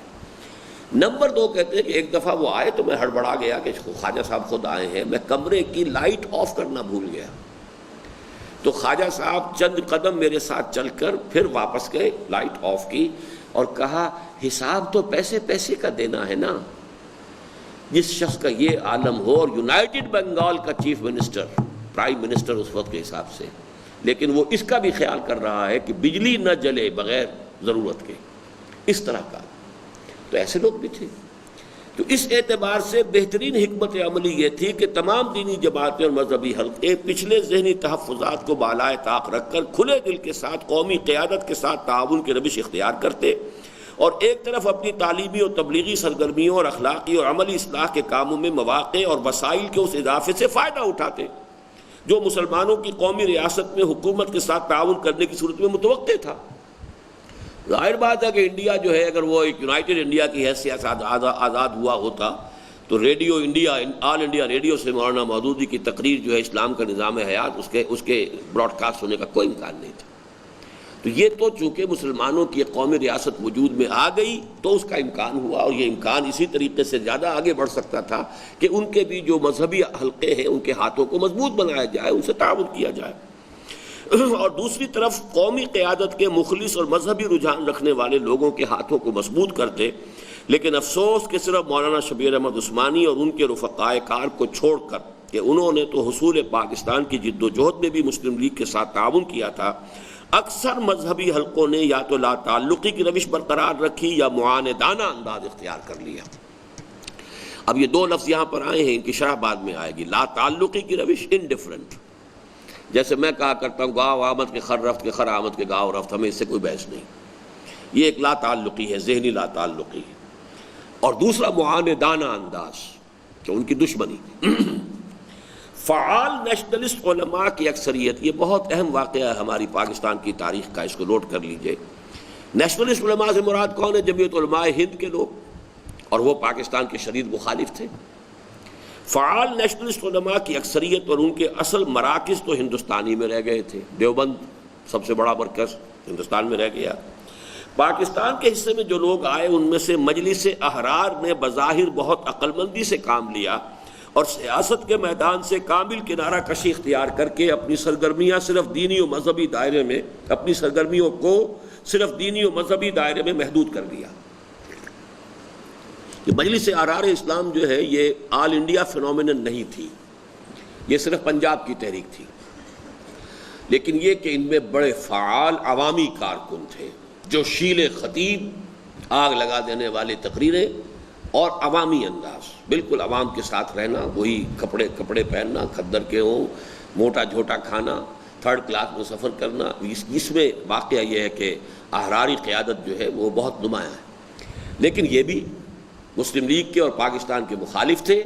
اور یہ لوگ جو ہیں وہ بھی جو انڈیا کی وحدت ایک کل کی حیثیت سے اس کو آزاد کرانے کے خواہش مند تھے۔ اب جب انہوں نے دیکھا پاکستان بن گیا، اب اگر ہم اپنی پولیٹیکل ایکٹیویٹی کو اسی نام سے لے کر چلتے ہیں تو ظاہر بات ہے کہ ہمیں قدم قدم پر رکاوٹیں آ سکتی ہیں۔ تو انہوں نے حکمت عملی کے طور پر طے کر دیا کہ اب ہم سیاست سے ریٹائر ہو رہے ہیں، سیاست سے ہمارا کوئی سروکار ہی نہیں، ہم تو خالص مذہبی کام کریں گے۔ اچھا، خالص مذہبی کام میں بھی آگے جملہ آ رہا ہے کہ جن لوگوں نے بھرپور سیاسی زندگی گزاری ہو وہ خالص مذہبی کام کرنے پر کیسے دل مطمئن ہو سکتا ہے؟ لہٰذا ان کے اندر کی جو سیاسی ایکٹیویٹی کا جو جذبہ تھا وہ بہت جلد ایکسپلوڈ کر کے اور اینٹی قادیانی موومنٹ کی شکل اختیار کر گیا 53 میں۔ قادیانیوں کو کافر قرار دینے کی تحریک جو ہے وہ احرار نے شروع کی، اور وہ ان کی جو بہرحال ایک جو بھی وہ یعنی ان کے اندر فعالیت تھی، وہ فعال آدمی کیسے بیٹھ جائے گا نچند، کچھ نہ کچھ اسے کرنا ہے۔ بظاہر بہت عقل مندی سے کام لیا اور سیاست کے میدان میں کامل کنارہ کشی اختیار کر کے اپنی سرگرمیوں کو صرف دینی مذہبی دائرے میں محدود کر لیا، لیکن ایک طویل عرصے تک کارزار سیاست میں گھمسان کی لڑائی لڑ چکنے والوں کے لیے کامل علیحدگی مشکل تھی۔ چنانچہ چند ہی سال بعد ان کی محبوس سیاسیت، یہ جو حبس میں آ گئی نا سیاسیت جو ہے محبوس ہو گئی، گرفتار ہو گئی، ایک آتش فشاں کے مانند پھٹ کر رہی، اور پاکستان کی سیاسیات کا ہر طالب علم جانتا ہے کہ اس حادثے نے پاکستان کی قومی و سیاسی زندگی کی گاڑی کو پٹڑی سے اتارنے میں اہم ترین حصہ ادا کیا۔ یہ بڑا تاریک باب ہے ہماری تاریخ کا، چونکہ احرار تھے صرف پنجاب میں، تحریک پنجاب میں اٹھی اور بڑے زور شور سے اٹھی، اس میں کوئی شک نہیں۔ دولتانہ اس وقت وزیر اعظم تھے، انہوں نے یہ حکمت دیکھی کہ اسے مرکز کی طرف ڈائیورٹ کر دیا، اس کے نتیجے میں ناظم الدین کی حکومت ختم ہو گئی۔ اتنا بڑا حادثہ ہے پاکستان کی اس کانسٹیٹیوشنل اور سیاسی زندگی کے اندر۔ اس کو پھر جو بھی شکل بنی آپ کو معلوم ہے کہ پھر وہ ملک غلام محمد کو موقع مل گیا، وہ آ گیا گورنر جنرل کی حیثیت سے، اس کو پٹڑی سے اتار کے سکندر مرزا آ گیا، اس کو پھر جو ہٹا کر ایوب خان آ گیا۔ لیکن پٹڑی سے جو گاڑی اتری ہے وہ در حقیقت جو اینٹی قادیانی موومنٹ تھی، جہاں تک مسئلے کا تعلق ہے کہ قادیانیوں کو غیر مسلم قرار دیا جانا چاہیے، وہ بالکل درست مسئلہ تھا، لیکن جس نہج سے وہ تحریک چلی ہے اس میں خون خرابہ جس طرح ہوا ہے، پھر یہ کہ جس طریقے سے آج کے مولانا عبدالستار نیازی صاحب جو ہے وہ اپنی داڑھی منڈوا کے اور کسی دیگ میں بیٹھ کر مسجد وزیر خان سے نکل کے اپنی جان بچا کر بھاگے تھے، اس لیے کہ ان کا معاملہ بھی یہ ہو گیا تھا، جیسے کہ مولانا مودودی کو بھی پھانسی کی سزا جو ہے کورٹ مارشل نے سنائی تھی اس وقت۔ تو وہ ایک سمجھیے کہ پاکستان کی سیاست کی گاڑی کو اس سیاست کی پٹڑی سے اتارنے میں 1953 کی اس اینٹی قادیانی یا ختم نبوت موومنٹ کا سب سے بڑا عمل دخل ہے، اور اس کے سبب کیا ہے کہ وہ تحریک اس طور سے چلائی گئی۔ حالانکہ سن 74 میں پھر اٹھی ہے تحریک، اب چونکہ اس کے قائد تھے مولانا بن نوری اور وہ خالص غیر سیاسی آدمی تھے، لہذا سن 74 کی تحریک کامیاب ہو گئی۔ لیکن یہ لوگ تھے سیاسی، ان کا ایک ماضی تھا، ان کا ایک انداز تھا، ان کے تقریروں کے اور انداز تھے، ان کے اندر جو آگ بھری ہوتی تھی، جو غلیظ زبان بھی استعمال ہوتی تھی، وہ جو انداز تھا احراریوں کا، اس کے حوالے سے جو ہے تو اس تحریک نے جو رنگ اختیار کیا وہ اور تھا، اور اس کا نتیجہ کیا نکلا کہ پاکستان کی جو قومی زندگی، سیاسی زندگی ہے، وہ سیاسی پٹڑی پر سے نیچے اتر گئی۔ یہ تو ایک معاملہ ہوا۔ علماء دین کی ایک عظیم اکثریت نے قومی و سیاسی زندگی سے ایک گونا لا تعلقی کی اس روش کو برقرار رکھا جس پر وہ تقریباً 5 صدی سے عمل پیرا تھے۔ یہ ہم پہلے پڑھ چکے ہیں۔ جب انگریز آیا ہے تو انہوں نے کہا ہم نے نہ انگریزی پڑھنی ہے، نہ انگریزی علوم پڑھنے ہیں، نہ سائنس پڑھنی ہے، نہ انگریزی تہذیب اختیار کرنی ہے، نہ کلچر اختیار کرنا ہے۔ تو اب وہ تو علیحدہ ہو گئے تھے بالکل، کونوں خدروں میں بیٹھ کر قال اللہ قال رسول پڑھیں گے اور پڑھائیں گے، اللہ اللہ خیر صلی اللہ۔ لیکن یہ کہ پاکستان بننے کے بعد جو اب شکل بنی کہ انگریز چلا گیا، اب مسلمانوں کے ہاتھ میں حکومت آ گئی، اس سے جو تبدیلی آ گئی تھی اس کا کوئی ان کی جو حکمت عملی تھی اسٹریٹجی کے اندر، اس کے بنا پر کوئی چینج نہیں آئی۔ اس کے اسباب بھی ہیں، یعنی میں ان کی طرف سے اسباب بھی بیان کر رہا ہوں۔ چونکہ انگریز، گورا انگریز چلا گیا، کالے انگریز آ گئے۔ وہ انگریز آئے جو تھے، جو وہاں کے تھے وہ تو چلے گئے، لیکن وہ انگریز جس نسل کو تیار کر کے یہاں چھوڑ گئے تھے، ان کی تہذیب وہی، ان کا تمدن وہی، ان کا رہن سہن وہی، ان کا اٹھنا بیٹھنا وہی، ان کے فوج کے اندر ہے تو وہی میس کے اندر شراب ہو رہی ہے، اور یہ تو ظاہر بات ہے کہ وہ تو تہذیب و تمدن جو ہے میکالے کے نظام نے پورا تبدیل کر دیا تھا، اور حکومت ان کے ہاتھ میں آئی تھی۔ اس اعتبار سے انہوں نے یہ سمجھا کوئی فرق نہیں ہوا، گاؤں آمد کے خر رفت، وہ خر چلا گیا، جو گاؤں آ گئی ہے تو وہ گاؤں بھی ہمارے کسی کام کی تو ہے نہیں، لہٰذا ہمیں تو اسی کام کو پرپیچویٹ کرنا ہے کہ جو ہم کر رہے تھے انگریز کے دور میں، اسی میں لگے رہنا ہے۔ علماء دین کی ایک عظیم اکثریت نے قومی اور سیاسی زندگی سے ایک گونا لا تعلقی کی اس روش کو برقرار رکھا جس پر وہ تقریباً پون صدی سے عمل پیرا تھے، اور پاکستان آ کر بھی وہ حسب سابق کلیتاً تعلیمی و تدریسی مشاغل میں منہمک ہو گئے۔ چنانچہ یہ تو ضرور ہوا کہ دیکھتے ہی دیکھتے کئی نئی اور عظیم دینی درسگاہیں پاکستان میں قائم ہو گئی۔ اب آپ دیکھیے یہاں پر جامعہ اشرفیہ، کیا شاندار عمارت ہے، کیا شاندار مسجد ہے۔ کراچی میں جا کے دیکھیے مولانا بن نوری کا مدرسہ، اسی طریقے سے کورنگی میں جا کر دیکھیے مولانا مفتی محمد شفیع صاحب کا مدرسہ، ٹنڈو علایار میں جا کر دیکھیے مولانا ظفر احمد عثمانی نے مدرسہ قائم کیا۔ تو حالانکہ کوئی مدرسے نہیں تھے، ایک چھوٹا سا کھڈا ایک علاقہ ہے اس کا لیاری کا یا کہاں کا ہے، وہ بہت ہی یعنی پست طبقات کا کھڈا کہلاتا ہے کراچی میں، وہ وہاں پر ایک دارالعلوم ہوتا تھا چھوٹا سا دیوبندی علماء کا، اور کچھ نہیں تھا کراچی میں۔ کتنے عظیم وہاں پر اب دارالعلوم بن گئے۔ تو یہ تو ہوا، اور یہ سب اسی لیے ہوا کہ وہ علماء آئے کہ جن کو انہیں پڑھنا پڑھانا قال اللہ و قال رسول، انہوں نے یہاں آ کر بیٹھ گئے درویشی کے ساتھ۔ جب مولانا بن نوری صاحب آ کر بیٹھے تو صرف اس جگہ پر جو اب ایک عالی شان عمارت ہے، اس کی جگہ پر صرف انہوں نے ایک چھپر ڈال کر جو ہے ایک سائبان سا بنایا تھا، اور اس کے اندر حالت یہ تھی کہ طلباء کی کتابوں کو بارش سے بچانے کا کوئی ذریعہ نہیں تھا سوائے اس کے کہ ایک بڑا سا جو ہمارے گھروں میں پیٹیاں ہوتی ہیں وہ لحاف وغیرہ رکھنے کے لیے، ایسی ایک بڑی پیٹی خریدی گئی تھی کہ کتابیں اس میں رکھ دی جائیں تاکہ بارش ہو تو جو آدمی بھیگے لیکن کتابیں بچی رہیں۔ اس جگہ سے وہ مدرسہ شروع ہوا۔ اب اگر آپ جا کے اس کی مسجد دیکھیں، عالی شان بن نوری ٹاؤن اس علاقے کا نام ہو گیا ہے، جامعہ بن نوریہ، تو یہ اس کی طرف اشارہ ہے۔ چنانچہ یہ تو ضرور ہوا کہ دیکھتے ہی دیکھتے کئی نئی اور عظیم دینی درسگاہیں پاکستان میں قائم ہو گئیں، جن میں قال اللہ تعالیٰ اور قال الرسول صلی اللہ علیہ وسلم کی صدائیں زور شور سے بلند ہونے لگی، اور اس اعتبار سے یقیناً قابل قدر اور بیش قیمت کام سر انجام پا گیا۔ لیکن یہ بجائے خود ایک ناقابل تردید حقیقت ہے کہ ان کی ایک بڑی اکثریت کے قلب و دماغ نے قیام پاکستان کے بعد حالات میں جو تبدیلی آئی تھی اس سے کوئی اثر قبول نہیں کیا، اور نہ صرف یہ کہ اس امر کی کوئی شہادت نہیں ملتی کہ انہوں نے قیام پاکستان کو کوئی اہم واقعہ سمجھ کر اس کے زیر اثر اپنے نقشہ کار حتیٰ کہ اپنے تعلیمی و تدریسی معمولات یہاں تک کہ نصاب ہی میں کسی تبدیلی کی ضرورت محسوس کی ہو۔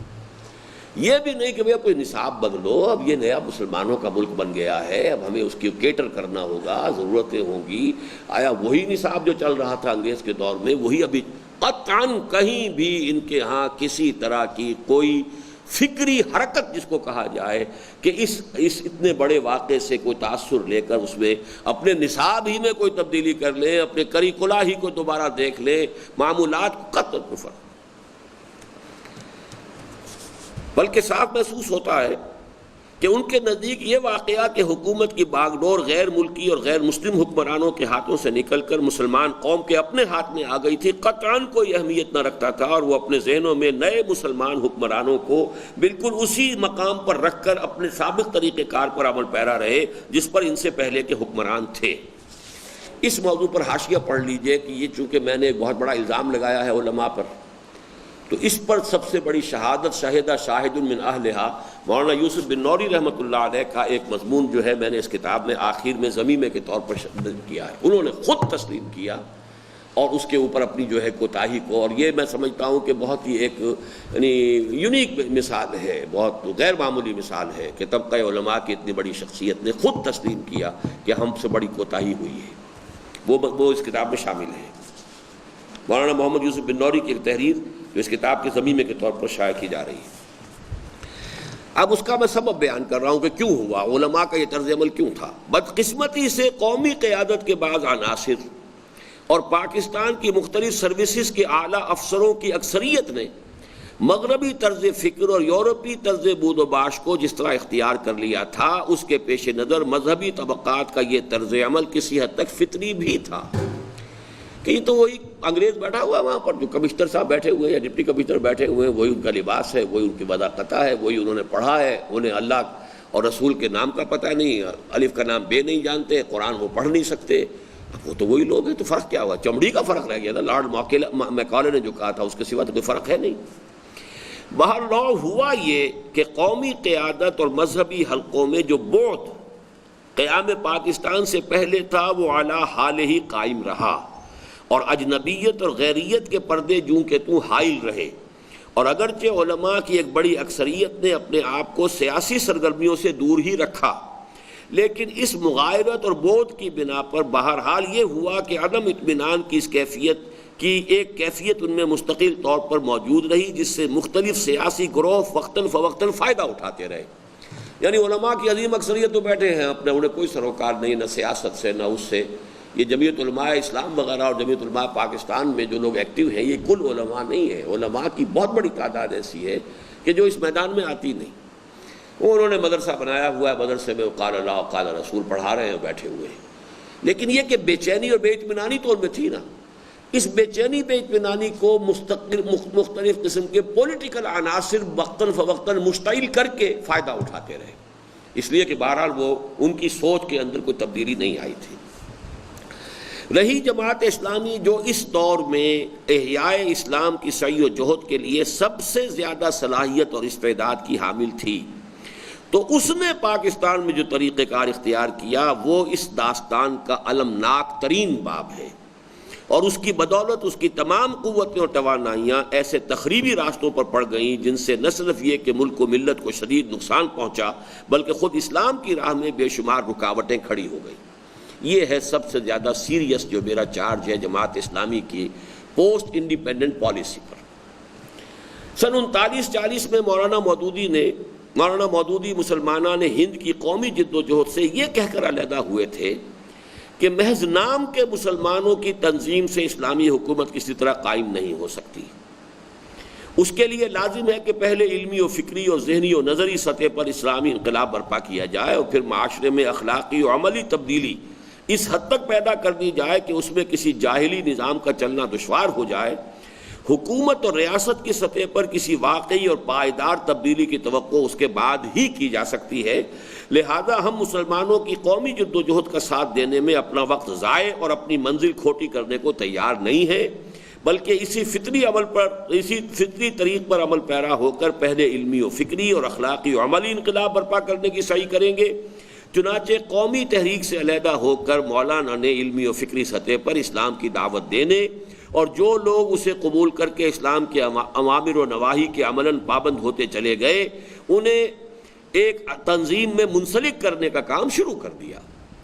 قیام پاکستان کے بعد ہونا تو یہ چاہیے تھا کہ مولانا اپنے اسی طریق پر عمل پیرا رہتے، اور جس قدر ممکن ہوتا اپنے اسی کام کی رفتار تیز کر دیتے، اور اس کے ضمن میں مواقع و وسائل کے، یہاں وسائل کا لفظ ہی آ گیا، وہاں مسائل تھا، مواقع و وسائل کے اس اضافے سے فائدہ اٹھاتے جو ایک مسلمان مملکت میں متوقع تھا، اور جن کے ضمن میں جیسا پہلے عرض کر آئے ہیں پاکستان کی پہلی قومی حکومت کی طرف سے ہرگز کسی بخل کا مظاہرہ نہیں ہوا تھا، لیکن افسوس، اور صرف افسوس نہیں صد افسوس، کہ اس موقع پر ان کی ذہانت نے ایک بالکل ہی نیا پیترا بدلا۔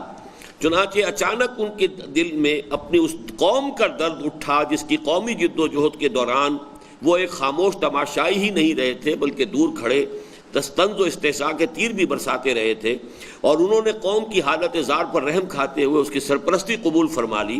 اور اس کی رہنمائی کے لیے اپنے آپ کو پیش کر دیا۔ مولانا کے اپنے الفاظ یہ ہیں: اس لیے جس روز تقسیم ملک کا اعلان ہوا اسی وقت ہم نے سمجھ لیا کہ جیسی بری یا بھلی تعمیر ہم آج تک کر سکے ہیں اب اسی پر اکتفا کرنی ہوگی۔ بس یہ تعمیر کا کام جتنا ہو گیا، اب اس سے زائد نہیں، اور اس قوم کو سنبھالنے کی فوراً کوشش کرنی پڑے گی جو کسی واضح نصب العین کے بغیر اور کسی اخلاقی و اجتماعی صلاح کے بغیر یک لخت با اختیار ہو گئی ہے۔ یہ تو گویا کہ ان کے پالیسی سٹیٹمنٹ ہے کہ انہوں نے اپنے اس کام کو کہ جو وہ 6 برس تک کرتے رہے تھے، 7 برس، اب انہوں نے سمجھا کہ اس سے ذرا ہٹ کر اب ہمیں کام کرنا پڑے گا۔ اب ہمارے پاس یہ دعوت اور تربیت اور اخلاق اور عمل اور علمی اور فکری انقلاب کے لیے کام کرنے کا وقت نہیں رہا، جتنا ہو گیا ہو گیا۔ اب ہمیں مجدھار میں آ کر قوم کو سنبھالنا ہے، اس لیے کہ قوم بالکل خالی اس ذہن ہے، اس کے سامنے کوئی پروگرام نہیں ہے، کوئی نقشہ نہیں ہے، کوئی نصب العین نہیں ہے، کوئی اس کی اخلاقی تربیت نہیں ہے، اسے سنبھالنا ہے۔ ساتھ ہی وہ ان مطالبات کے ساتھ سیاست کی عین مجدھار میں کود پڑے کہ نمبر 1، چونکہ پاکستان اسلام کے نام پر حاصل کیا گیا تھا اور حصول پاکستان کی تحریک اسی مقصد کے تحت چلائی گئی تھی کہ یہاں اسلامی حکومت قائم کی جائے گی، اور چونکہ یہی اس ملک کے 999,000 باشندوں کی دلی خواہش ہے، لہذا لازم ہے کہ یہاں اسلامی دستور نافذ ہو اور شریعت اسلامی رائج کی جائے۔ اب یہ 999,000 کی واقعتاً یہ خواہش تھی کہ نہیں تھی؟ ایک ہے حقیقی، ایک تجزیہ۔ وہ تو تجزیہ وہ پہلے کرتے رہے تھے کہ یہ تو نام کے مسلمان ہیں، نسلی مسلمان ہیں، ان کے اندر کہاں وہ نہ اخلاق اسلامی کردار ہے نہ اسلامی زندگی ہے، لیکن اب پریمیسز بدل گئے۔ نمبر 2، چونکہ مسلمانوں کی قومی قیادت اب تک جن لوگوں کے ہاتھ میں رہی ہے وہ ایک اسلامی حکومت کو چلانے کی صلاحیت سے عاری محض ہے، لہذا انہیں چاہیے کہ وہ مسند قیادت و سیادت سے دستبردار ہو جائیں اور ایک نئی قیادت کے لیے جگہ خالی کر دیں۔ واضح رہے کہ یہ کوئی اقتباس نہیں ہے بلکہ جماعت اسلامی کے بعد از قیام پاکستان کے موقف کی مختصر ترجمانی ہے۔ تفصیل کے لیے دیکھیے راقم الحروف کی تالیف تحریک جماعت اسلامی، ایک تحقیقی مطالعہ، اس میں وہ تفاصیل جو ہے پوری ان کے حوالوں کے ساتھ میں نے دی ہیں، یہاں پر یہ مختصر تجزیہ ہے۔ اس طرح گویا مولانا مودودی نے احساس فرض سے مجبور ہو کر بیک وقت اسلام اور پاکستانی قوم دونوں کی سرپرستی کا بوجھ اپنے سر لے لیا۔ یہ وہ وقت تھا جب پاکستان کی قومی قیادت بہت سی داخلی و خارجی مشکلات میں مبتلا تھی۔ ایک طرف ایک بالکل نئی لیکن وسیع و عریض اور دو انتہائی دور دراز خطوں پر مشتمل سلطنت کے پیچیدہ مسائل و معاملات تھے جن کا حل، اور وہ بھی انتہائی بے سر و سامانی کے عالم میں، بجائے خود ایک کٹھن مرحلہ تھا۔ دوسری طرف پھر اس پر تبادلہ آبادی اور مہاجرین کی آباد کاری کے مہیب مسائل مستضاد ہو گئے۔ اتنے بڑے پیمانے پر جو ہے ایکسچینج آف پاپولیشن اور پھر سیٹلمنٹ اور ان کا آباد کیا جانا۔ دوسری طرف بانی پاکستان اور ان کے دست راست قیام پاکستان کے بعد جلد ہی دنیا سے رخصت ہو گئے۔ یہاں میں واضح کر دینا چاہتا ہوں کہ ایک تو رخصت ہو گئے اور ایک رخصت کر دیے گئے، یعنی قائد اعظم کا تو انتقال جو ہوا بہرحال نیچرل ہوا ہے، اس لیے کہ بیمار تھے، بہت شدید بیمار تھے، بلکہ ایک بڑی ضخیم کتاب جو ہے فریڈم ایٹ مڈ نائٹ، جس کو کہ 2 آتھرز نے لکھا ہے، شاید پہلے بھی میں نے اس کا حوالہ آپ کو دیا ہے، ایک امریکن آتھر ہے اور ایک فرینچ، اور کتاب بڑی ضخیم اور بہت عمدہ کتاب ہے۔ اس کتاب میں صاف لکھا ہے آتھرز نے کہ جب قائد اعظم جو کانفرنس ہوئی تھی شملہ کانفرنس سے واپس جب جا رہے تھے بامبے، تو اتنے ایگزاسٹ ہو چکے تھے کہ اندیشہ یہ تھا کہ اگر چونکہ پلیٹ فارم پر اگر بامبے میں اترے ریلوے اسٹیشن سے گاڑی سے، تو یہ کہ وہاں تو جم غفیر ہوگا اور وہاں ایک بہت بڑا استقبال ہوگا، تو may be he might collapse, لہٰذا اس سے پہلے ایک اسٹیشن پر اتار لیا گیا اور وہاں سے پھر لے جایا گیا علیحدہ گاڑی کے اندر کہ گھر چلے جائیں، کہیں اسٹیشن کے اوپر پلیٹ فارم پر چلے گئے تو ختم ہو جائیں گے۔ اس درجے تو ان کی صحت اس وقت خراب تھی۔ پھر اس زمانے میں جب انہوں نے ایکس رے کروایا ہے، کوئی ڈاکٹر پٹیل ہوتے تھے بامبے کے، تو پٹیل نے ایکس رے کر کے کہا تو ٹی وی ہے آپ کو صاف، تو قائد اعظم نے کہا کہ doctor keep it a secret, یہ ایک بہت بڑا راز ہے، اس کو بالکل نہیں کھولتا ہے۔ اور وہ آتھرز یہ کہتے ہیں کہ اگر اس وقت دنیا کو معلوم ہو گیا ہوتا کہ محمد علی جناح ٹی بی میں اس وقت جو ہے مبتلا ہے، تو انگریزوں نے انڈیپینڈنس آف انڈیا کے پروگرام کو ملتوی کر دینا تھا کہ یہ مر لے پہلے، کیونکہ ایک ہی آدمی ہے کہ جو ان کے نزدیک ایسا تھا کہ جس کے ہوتے ہوئے کوئی کوشش کامیاب نہیں ہو سکتی مسلم لیگ کو اس پولیٹیکل سیٹلمنٹ سے باہر رکھنے کی۔ Every other person could be purchased or ڈاجڈ،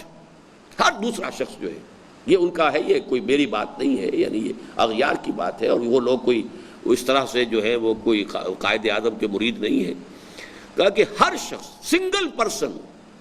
اگر یہ میدان سے ہٹ جاتا تو پاکستان کبھی وجود میں نہ آتا۔ یہ صورتحال ہے۔ اس کے بعد راز نہیں کھلا، وہ تو راز تو پاکستان میں آ کر کھلا ہے بعد میں۔ پھر وہ ڈاکٹر کرن لائی بخش ہمارے پرنسپل ہوتے تھے، انہوں نے بھی پھر دیکھا ہے حالات بھی ایسے تھے، البتہ اس میں کچھ شکوک و شبہات بھی پیدا کیے گئے ہیں کہ لیاقت علی خان اور اس وقت کے جو دوسرے لوگ تھے انہوں نے شاید جتنی کیئر کرنی چاہیے تھی قائد اعظم کی اتنی نہیں کی۔ یہ چونکہ with the Quaid in his last days یہ کتاب لکھی تھی کرنل لائی بخش صاحب نے جو ہمارے پرنسپل ہوتے تھے، لیکن یہ کہ اس کو میں نے بین السطور جب پڑھا ہے تو اس وقت کے حالات میں جو وسائل کی کمی تھی، میں سمجھتا ہوں کہ وہ بھی ایک فیکٹر تھا، لیکن ہو سکتا ہے نیگلیجنس ہوئی ہو، لیکن یہ کہ کوئی ولفل نیگلیجنس ہوئی ہو، یہ اس کو میں ماننے کو تیار نہیں ہوں۔ البتہ دوسرا شخص جس کو کہ میدان سے ہٹا دیا گیا ہے وہ تو سب کو معلوم مرڈر ہوا ہے، لیاقت علی خان کا۔ اور میرے علم میں بات جو نئی آئی ہے، یہ اسی پچھلے سال میں گیا تھا دسمبر میں عمرے کے لیے، تو وہاں ایک صاحب سے ملاقات ہوئی، انہوں نے جو بات بتائی ہے وہ مجھے میرے دل کو بہت لگی ہے کہ بات صحیح ہے۔ دوسرا، جب یوم پاکستان منایا جا رہا تھا کراچی میں، تو جو پریڈ کروائی گئی، لیاقت علی خان نے وہاں 14 مسلمان ممالک کے دستے بلائے ہوئے تھے کہ جو پریڈ میں شامل تھے۔ ترکی سے بہت زبردست ایک دستہ آیا، اور یہ 14 مسلمان ممالک کے دستے جو ہیں وہ پاکستان ڈے پریڈ کے اندر کراچی میں بندر روڈ کے اوپر انہوں نے پریڈ کیے، اور لیاقت علی خان نے اس وقت اعلان کیا تھا دنیا دیکھ لے کہ ہم اکیلے نہیں ہیں۔ یہ اصل میں بھارت کو ایک دھمکی تھی کہ یہ سمجھ لو کہ ہم اکیلے نہیں ہیں، ہمارے ساتھ یہ عالم اسلام کی یہ ساری قوتیں موجود ہیں۔ ان کا کہنا یہ ہے کہ وہ ناقابل معافی جرم تھا، اور برطانیہ نے پھر اس کی سزا دی ہے کہ اس کو ہٹایا۔ پین اسلامزم کی طرف جا رہا ہے معاملہ۔ ایک تو یہ کہ سن 49 کے اندر قرارداد مقاصد پاس ہو گئی، اور پھر یہ پین اسلامزم، پوری دنیا کی مسلمان یہ مملکتیں جو ہیں اگر اس طریقے سے کہیں متحد ہو گئی تو کیا ہوگا۔ اسی کی آپ نے مثال دیکھ لی ہے کہ سن 74 کا جو سمٹ تھا، اسلامک سمٹ جو لاہور میں ہوا ہے، اس کے بعد جو ہے شاہ فیصل کو بخشا نہیں گیا، قتل کرا دیا گیا، اس لیے کہ وہ قوتیں جو ہیں اور وہ جو در حقیقت جن کو ماسٹر مائنڈ کرنے والے یہودی ہیں، زائنسٹ ہیں، جو چھائے ہوئے ان چیزوں کے اوپر، ان کے لیے یہ چیز ناقابل برداشت تھی۔ لہذا لیاقت علی خان کو ویسے راستے سے ہٹا دیا گیا، قائد اعظم ویسے فوت ہو گئے، تو لہذا اس قیادت کا جو معاملہ ہے کمزوری کا، یہ دوسرا اسپیکٹ اس کا ہوا۔ پھر پڑھ لیجئے کہ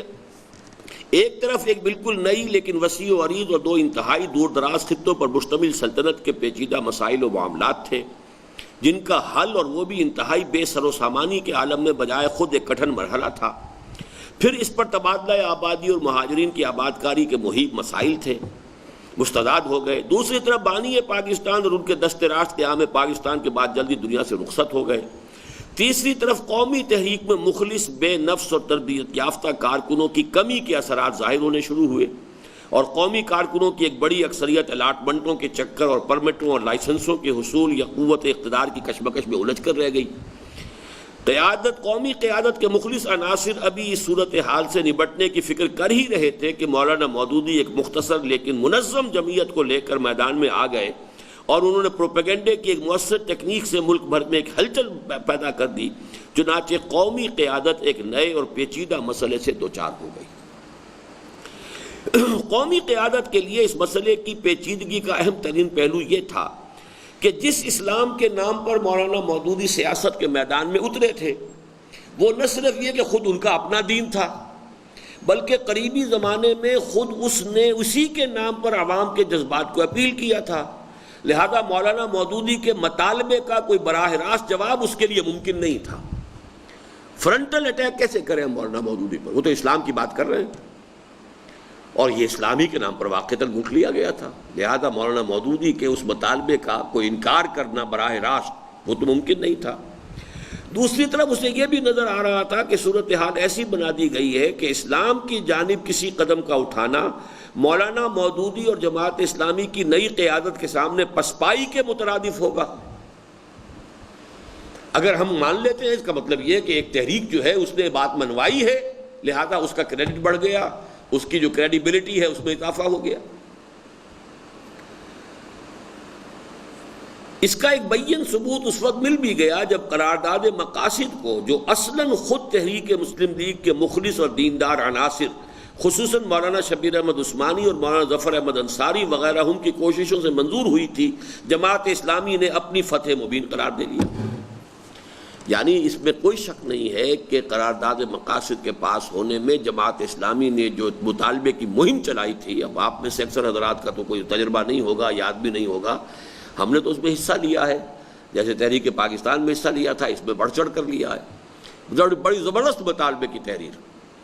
اور اس سے یہ کہ بوری بھر بھر کر ٹیلی گرام اور خطوط اور محضر نامے جاتے تھے، اور جا کر جو ہے speaker of the constituent assembly کی میز پر لے جا کر رکھ دیے جاتے تھے کہ اتنے تار اور آ گئے، اتنے آ گئے، وہ ایک مہم تھی۔ اس کے باوجود قرارداد مقاصد کے پاس ہونے کا اسمبلی میں امکان نہیں تھا،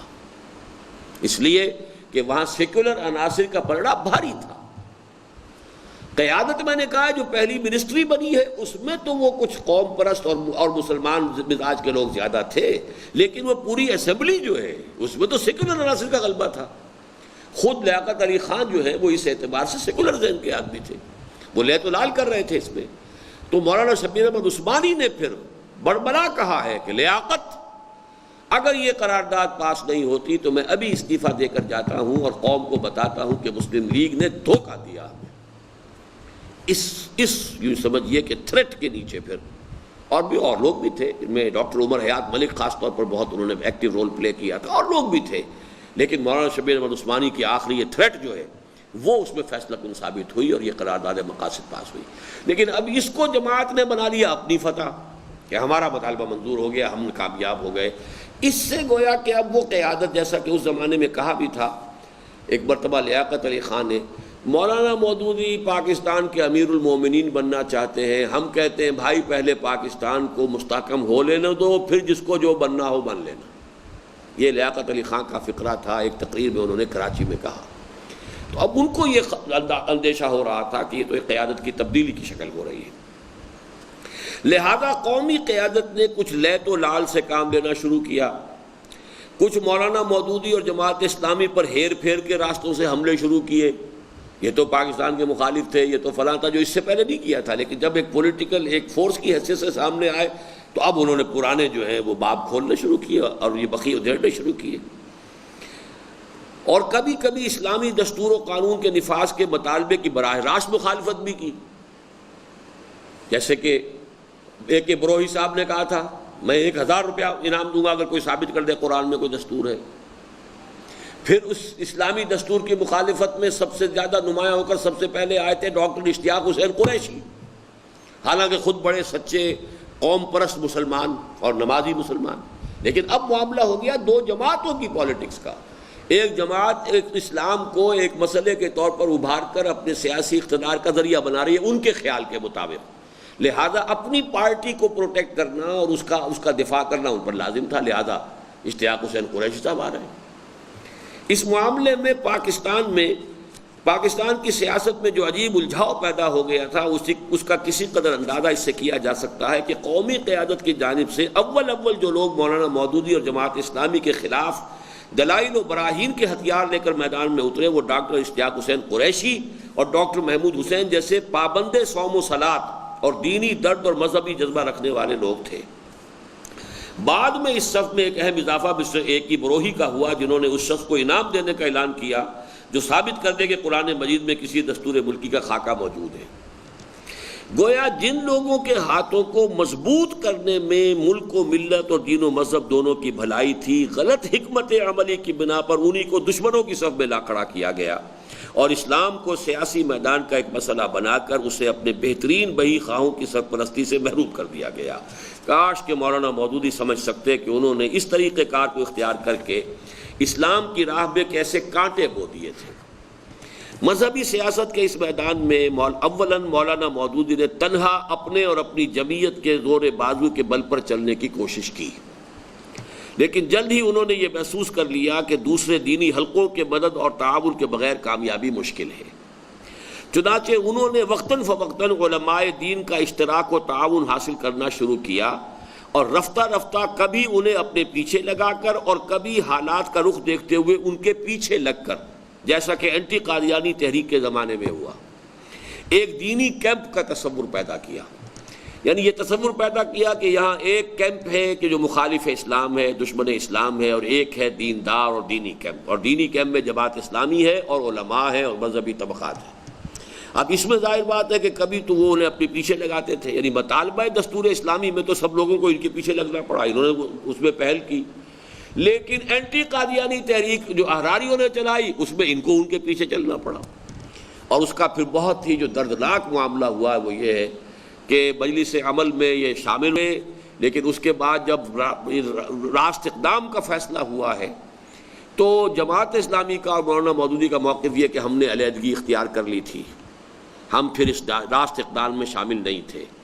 مولانا محمد علی جالندری جو احرار کے اس وقت کے اہم ترین لیڈر تھے، ان کا کہنا تھا کہ نہیں کی تھی، جھوٹ بول رہے ہیں۔ چنانچہ جب اینٹی قادیانی موومنٹ جو سن 53 کی تھی اس کے لیے ایک 2 ججوں پر مشتمل ایک تحقیقاتی جو ہے عدالت بنائی گئی، جس میں ایک تو یہ کیانی صاحب تھے، ایم آر کیانی، اور دوسرے وہ بہت مشہور نام میں سے اتر رہا ہے، منیر، جسٹس منیر اور کیانی صاحب، یہ 2 جج تھے، اور انہوں نے اس قدر سخت جملہ لکھا ہے اپنی رپورٹ میں، ہمارے لیے یہ بات بڑی تکلیف دہ ہے کہ 2 عظیم جلیل القدر علماء حلف نامے دے رہے ہیں، جن میں سے ایک حلف نامہ جھوٹا ہے، اب ہم کس کے حلف کو جھوٹا کہیں؟ مولانا مودودی کا حلف کہ ہم اس راست اقدام سے پہلے ہی علیحدہ ہو گئے تھے مجلس عمل سے، مولانا محمد علی جالندھری کا کاؤنٹر حلف کہ یہ جھوٹ ہے، یہ شامل تھے، علیحدگی اختیار نہیں کی۔ اب انہوں نے تمام، ان کے لیے تو پھر مذہبی طبقات دونوں ہی کو انہوں نے گویا کہ ایک تیر سے 2 شکار ہو گئے کہ اب ہم ان میں سے کس کو جھوٹا کہیں، اتنے بڑے آدمی، ایک کا تو جھوٹا ہے حلف، اس میں تو کوئی شک نہیں، یا الف کا حلف جھوٹا ہے تو بے کا سچا ہے، یہ بے کا اگر جھوٹا ہے تو الف کا سچا ہے، دونوں کے سچے تو نہیں ہو سکتے، اور دونوں کے حلف ہیں۔ تو یہ ہے کہ اس وقت مجبوراً ایسی فضا پیدا ہو گئی تھی کہ جب عام کے اندر ایک تحریک اٹھ کھڑی ہوئی تو جماعت اسلامی نے سمجھا کہ اب اگر ہم ان کے پیچھے نہیں چلیں گے، ساتھ نہیں دیں گے، تو آگے پھر ہمارا یہ ساتھ نہیں دیں گے۔ تو سیاست کے اندر تو یہ کچھ 2 اور کچھ لوگوں کا معاملہ ہوتا ہے۔ تو یہ کانسیپٹ جو ہوا ہے مذہبی سیاست کے اس میدان میں، اولاً مولانا مودودی نے تنہا اپنے اور اپنی جمعیت کے زور بازو کے بل پر چلنے کی کوشش کی، لیکن جلد ہی انہوں نے یہ محسوس کر لیا کہ دوسرے دینی حلقوں کی مدد اور تعاون کے بغیر کامیابی مشکل ہے، چنانچہ انہوں نے وقتاً فوقتاً علماء دین کا اشتراک و تعاون حاصل کرنا شروع کیا، اور رفتہ رفتہ کبھی انہیں اپنے پیچھے لگا کر اور کبھی حالات کا رخ دیکھتے ہوئے ان کے پیچھے لگ کر، جیسا کہ اینٹی قادیانی تحریک کے زمانے میں ہوا، ایک دینی کیمپ کا تصور پیدا کیا۔ اس کے 2 انتہائی مضر نتائج برآمد ہوئے۔ ایک یہ کہ سیاست کے میدان میں جماعت اسلامی کے ساتھ علماء دین بھی قومی قیادت کے حریف بن گئے، اور رفتہ رفتہ برسر اقتدار طبقہ اور رجال دین 2 مخالف و معاند گروہوں کی صورت اختیار کرتے چلے گئے۔ اور دوسرے یہ کہ مولانا مودودی اور جماعت اسلامی کو جدت پسندی اور سرتا پیر متحرک متجددیت اور قدامت پرستی اور سراپا جامد مذہبیت کے مابین ایک امت وسطیٰ کی پوزیشن کو ترک کر کے کلیتاً قدامت پرستی اختیار کرنی پڑی، اس لیے کہ قدامت پرست علماء کو ساتھ لے کر چلنا ہے تو آپ کو بھی قدامت پرستی اختیار کرنی پڑے گی۔ جب تک کہ آپ ان کے رنگ میں کچھ اپنے آپ کو نہیں رنگیں گے، اسی لیے لکھا ہوا ہے کہ اس سلسلے کا ایک دلچسپ لطیفہ مولانا داؤد غزنوی مرحوم نے سنایا کہ ایک موقع پر علماء کے ایک مشترکہ بیان پر مولانا مودودی نے ان سے بھی دستخط کرانے چاہے، جس کی ایک شق یہ بھی تھی کہ ملک میں فقہ حنفی رائج کی جائے۔ مولانا داؤد غزنوی مرحوم نے فرمایا، اس پر میں نے مولانا کی خدمت میں عرض کیا کہ کیا آپ یہ چاہتے ہیں کہ اپنے قتل کے حکم نامے پر میں خود دستخط کروں؟ میں تو ہوں اہل حدیث، اور آپ اس بیان پر دستخط کرانا چاہتے ہیں کہ یہاں پہ حنفی فقہ رائج کی جائے۔ اہل حدیث کبھی گوارا کرے گا اس کو؟ لیکن چونکہ باقی ساری جماعتیں حنفی ہیں، دیوبندی ہوں تو حنفی ہیں، بریلوی ہوں تو حنفی ہیں، سواد اعظم ہے تو حنفی ہے، اب اگر آپ کو کوئی بنانا ہے تو یہ کہ اب کسی چیز کے اوپر تو جمع ہونا پڑے گا۔ حالانکہ میں نے ایک اور جگہ پر لکھا ہے کہ مولانا مودودی خود اپنے ذاتی معاملات میں بھی 100% فقہ حنفی کی پیروی نہیں کرتے، جیسا میں بھی نہیں کرتا۔ فقہ حنفی میں یہ ہے کہ نماز کے اندر سورہ فاتحہ آپ کسی صورت نہیں پڑھیں گے، چاہے آپ کی وہ جو ہے وہ یعنی جب جماعت میں آپ پڑھ رہے ہو تو چاہے سری ہو چاہے جہری ہو، نہیں پڑھنی۔ اب یہ میرے نزدیک صحیح نہیں ہے، میں سری میں پڑھتا ہوں، جہری میں نہیں پڑھتا۔ جبکہ فقہ شافعی میں یہ ہے کہ ہر حالت میں پڑھنی چاہیے، چاہے سری ہو چاہے جہری ہو، دونوں انتہاؤں پر کھڑے ہوئے ہیں۔ امام ابو حنیفہ کا موقف ایک انتہا پر، امام شافعی کا درمیان میں امام مالک کا ہے کہ جو جہری رکعت ہے اس میں خود خاموش رہو اور امام کی قرأت سنو، اور جب سری ہے جبکہ تم نہیں سن رہے ہو تو اپنی پڑھو۔ یہ ہے جس پر اختیار۔ تو ہم اپنے ذاتی معاملات کے اندر بھی، پبلک پرسنل لاء کے اندر بھی اگر ہم نہیں کرنے کو تیار کہ قطعاً پورا کا پورا، تو کیسے مطالبہ کریں کہ صاحب فقہ حنفی نافذ کر دی جائے؟ تو اس حوالے سے مولانا مودودی کا موقف جو ہے اس میں تضاد پیدا ہوا۔ لیکن تضاد کیوں پیدا ہوا؟ کہ پہلے وہ امت وسطیٰ کی حیثیت میں تھے کہ ایک طرف قدامت پرست ہے تو دوسری طرف متجددین ہے، تو درمیان میں اب چونکہ وہ ایک کیمپ بنانا ہے، اور کیمپ میں ظاہر بات ہے کہ اس ملک کے اندر یعنی 90 نہیں تو میں سمجھتا ہوں کہ اگر شیعوں کو بھی علیحدہ نکال دیجئے کہ وہ فقہ جعفری والے اور پھر اہل حدیث، تب بھی کم سے کم 75% انسان جو ہے وہ حنفی ہیں۔ یہ ہے مسئلہ۔ اور اگرچہ اس کی بنا پر بہت سے دلچسپ تضادات ظہور میں آئے، مثلاً یہ میں نے لکھ دیا یہیں پر مجھے معلوم ہوا کہ مثلاً یہ کہ اس شخص کو جو تنہا اپنی ذات پر بھی فقہ حنفی کو پوری طرح نافذ کرنے کو تیار نہ تھا، بلکہ اس میں اپنا عقول لگانا ضروری خیال کرتا تھا، یعنی میں یہ کہتا ہوں، میری یہ رائے ہے، جیسا کہ میں نے ابھی کہا میں اس کو صحیح نہیں سمجھتا، لیکن میں یہ کہ خود مجتہد نہیں ہوں، میں ایک اور مجتہد ہے امام مالک، ان کی رائے پر عمل کر رہا ہوں۔ جب یہ مانتے ہیں کہ سب کے سب جو ہیں ہمارے یہ چاروں فقہیں جو ہیں حق ہیں، تب ان میں سے کسی معاملے میں کسی ایک فقہ پر عمل کر لینے میں میرے نزدیک کوئی، ہاں جس معاملے میں چاروں حنفی شافعی مالکی حنبلی چاروں متفق ہوں، اس سے ہٹنے کو میں صحیح نہیں سمجھتا۔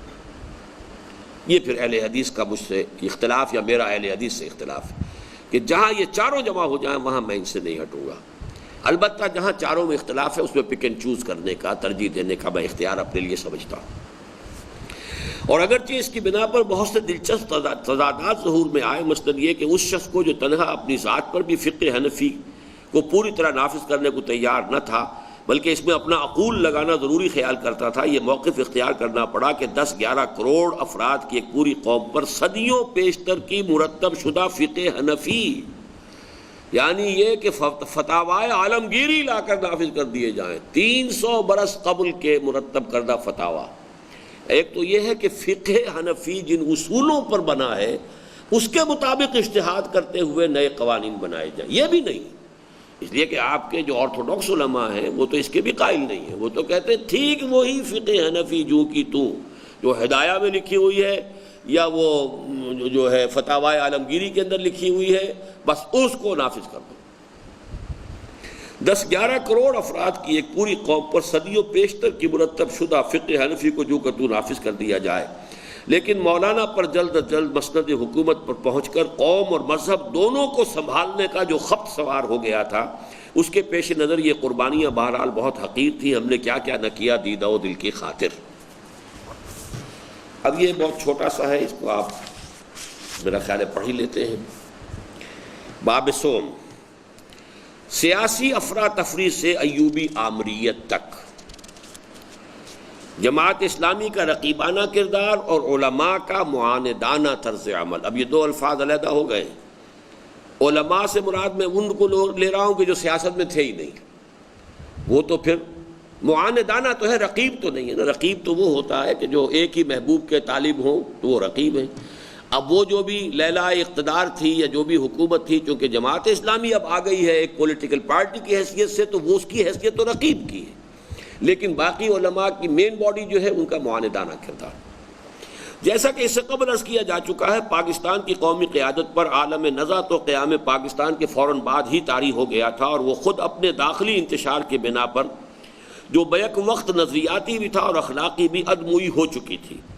اس پر رہی صحیح کسر مولانا مودودی اور جماعت اسلامی کی تند و تلخ تنقیدوں اور عوام کے مذہبی جذبات کے اشتعال نے پوری کر دی، اور قیام پاکستان کے بعد چند ہی سالوں کے اندر اندر وہ مسلم لیگ جو اس کے قیام کا ذریعہ بنی تھی نسیم منسیہ ہو گئی۔ ختم تو مسلم لیگ از خود بھی ہو ہی جاتی، جیسا کہ میں نے عرض کیا، تحریکوں کا مسئلہ یہی ہوتا ہے،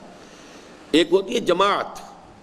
ایک ہوتی ہے تحریک، موومنٹ نے جو بھی ایک اپنا گول بنایا ہوتا ہے، اف یو ریچ دی گول تو پھر اس کے بعد موومنٹ ختم، جماعت چلتی رہتی۔ کانگریس کا معاملہ یہ کہ وہ ایک پارٹی بھی تھی، تحریک آزادی بھی، لیکن پارٹی بھی، کارڈرز ان کے، اس کی طویل تاریخ، اس کے اندر جو ہے ان کا ڈسپلن، ان کا کانسٹیٹیوشن۔ مسلم لیگ جو ہے وہ جماعت کی حیثیت سے کبھی نہیں تھی، وہ ایک تحریک تھی۔ ختم تو مسلم لیگ از خود بھی ہو ہی جاتی، لیکن مولانا مودودی نے مسلمانان ہند کی قومی جد و جہد کے عین عروج کے موقع پر اس سے علیحدگی اختیار کر کے قوم کے ساتھ جس ہمدردی اور خیرخواہی کا ثبوت دیا تھا، اسی کا لازمی تقاضا غالباً یہ بھی تھا کہ قیام پاکستان کے بعد فوراً بعد وہ اپنی مختصر لیکن منظم جمعیت کو لے کر مسلم لیگ کی سرکوبی کے لیے میدان میں آ جاتے اور اس کے تابوت میں آخری کیل ٹھوکنے میں بھی بنفس نفی شرکت فرماتے۔ لطف کی بات یہ ہے کہ اس وقت کی علیحدگی کے لیے تو یہ وجہ جواز پیش کی گئی تھی کہ اسلام کسی بھی قوم پرستی کو جائز نہیں ٹھہراتا، خواہ وہ مسلم قوم پرستی ہی کیوں نہ ہو،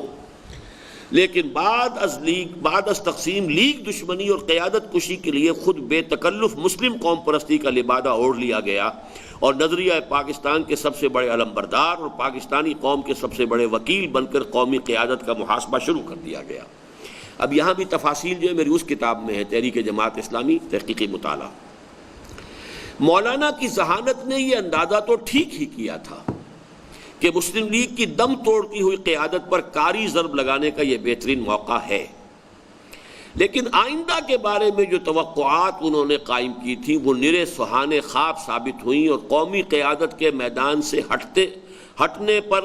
بجائے اس کے کہ جماعت اسلامی کی نئی قیادت کے لیے جگہ خالی ہوتی، الٹا پرانا یونینسٹ اور کانگریسی ذہن میدان سیاست میں قابض ہو گئی۔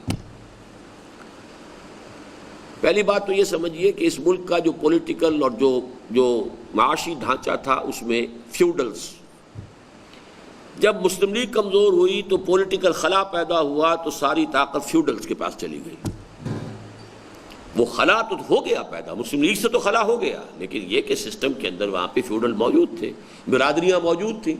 سن 51 کے الیکشن میں مولانا مودودی کو امید تھی کہ جماعت اسلامی کے جو پروسیس انہوں نے طے کیا تھا، اور بہت اعلیٰ پروسیس تھا، اس میں کوئی شک نہیں، اس سے بہتر کسی نظام کو الیکشن کے لیے تجویز کرنا ممکن نہیں، لیکن اس کا حالات کے ساتھ عدم مطابقت اتنی تھی کہ نتیجہ یہ نکلا کہ وہ 40 کی امیدیں رکھتے تھے کہ ہمارے اس نظام سے کامیاب ہو جائیں گے، آیا ایک بھی نہیں۔ اس کا مطلب کیا ہے کہ معاشرے کے بارے میں جو ہماری ریڈنگ ہے کہیں وہ غلط ہے، سم تھنگ از رانگ۔ ہم کوئی توقعات باندھے بیٹھے ہیں، ہم سمجھتے ہیں واقعی انہیں دین کے ساتھ بڑی گہری دلچسپی ہے، انہیں دین کے ساتھ اتنی دلچسپی نہیں جتنے اپنے مفادات سے ہے۔ انہیں چاہیے وہ کہ جو پولیس پرچے میں ان کی مدد کر سکیں، جا کر تھانے کے اندر جا کر ان کو چھڑا سکیں، رسا گیر چاہیے ان کو تو وہ چاہیے کہ جو ان کو جو بھی اپنے وہاں کے چودھری ہیں ان کے دستور سے بچا سکیں، انہیں تو وہ چاہیے۔ لہٰذا وہ برادری سسٹم پر، فیوڈل سسٹم پر نظام تو یہاں چل رہا تھا، وہ تو لوگ وہی آئے۔ وہ تو مولانا عطا اللہ شاہ بخاری رحمۃ اللہ علیہ، چونکہ وہ بڑے زبردست خطیب تھے تو پاکستان کے شدید مخالف، لیکن جب تقریریں کرتے تھے، لاہور میں بھی کرتے تھے، تو بے شمار لوگ آتے تھے، سنتے تھے، اس لیے کہ ان کی تو تقریر میں جادو تھا۔ قرآن مجید پڑھتے تھے تو ایسی سریلی اور اتنی عمدہ آواز کے ساتھ کہ ہندو کھڑے ہو جاتے تھے، سنتے تھے۔ جیل میں پڑھتے تھے تو انگریز اگر جیل کا کمانڈنٹ ہوتا تھا تو وہ کھڑا ہو کر سنتا رہتا تھا۔ جیسے کہ ہمیں روایات میں آتا ہے کہ بہت سے کفار، ابو جہل جیسے بھی، جب حضور کبھی رات کو کھڑے ہو کر نماز پڑھتے تھے حرم کے سین میں تو چھپ کر وہ سنا کرتے تھے، اتنی انہیں لذت محسوس، ان کی عربی زبان کی جو سمجھیے کہ وہ کلاسک ہے، اور اس کو سنتے تھے اور لذت لیتے تھے، وہ ان کا معاملہ تھا۔ تو لیکن انہوں نے ایک جملہ کہا، بارہا کہا کہ لاہوریوں میں تمہیں خوب جانتا ہوں، تم تقریریں بخاری کی سنتے ہو، کتابیں مودودی کی پڑھتے ہو، ووٹ مسلم لیگ کے دیتے ہو۔ یہ تھا، لاہوریوں میں تمہیں خوب جانتا ہوں کہ ہماری تقریریں سننے سے کے علاوہ تمہیں کوئی دلچسپی ہم سے نہیں ہے، کتابیں مودودی کی پڑھتے ہو لیکن ووٹ مسلم لیگ کو دیتے ہو۔ سیاسی جو ہے تمہارا پلیٹ فارم، سیاسی تمہارا رخ وہ ہے۔ تو نتیجہ کیا نکلا کہ مسلم لیگ میدان سے ہٹی تو اب کون؟ پنجاب میں کون تھے؟ یونینسٹ، اور دوسری طرف کانگریسی۔ چنانچہ آپ سوچئے کہ جو مسلم لیگ ختم ہو کر کے ریپبلکن پارٹی بنی ون یونٹ میں، اس کا چیف منسٹر یا پرائم منسٹر پورے ویسٹ پاکستان کے کون بنا؟ ڈاکٹر خان صاحب، خان عبد الغفار خان کے بڑے بھائی، کٹر کانگریسی۔ He became the chief minister of one unit of West Pakistan۔ Muslim League ہٹ گئی تو آئے وہ لوگ۔ تو یہ پھر پڑھیے جملے کو،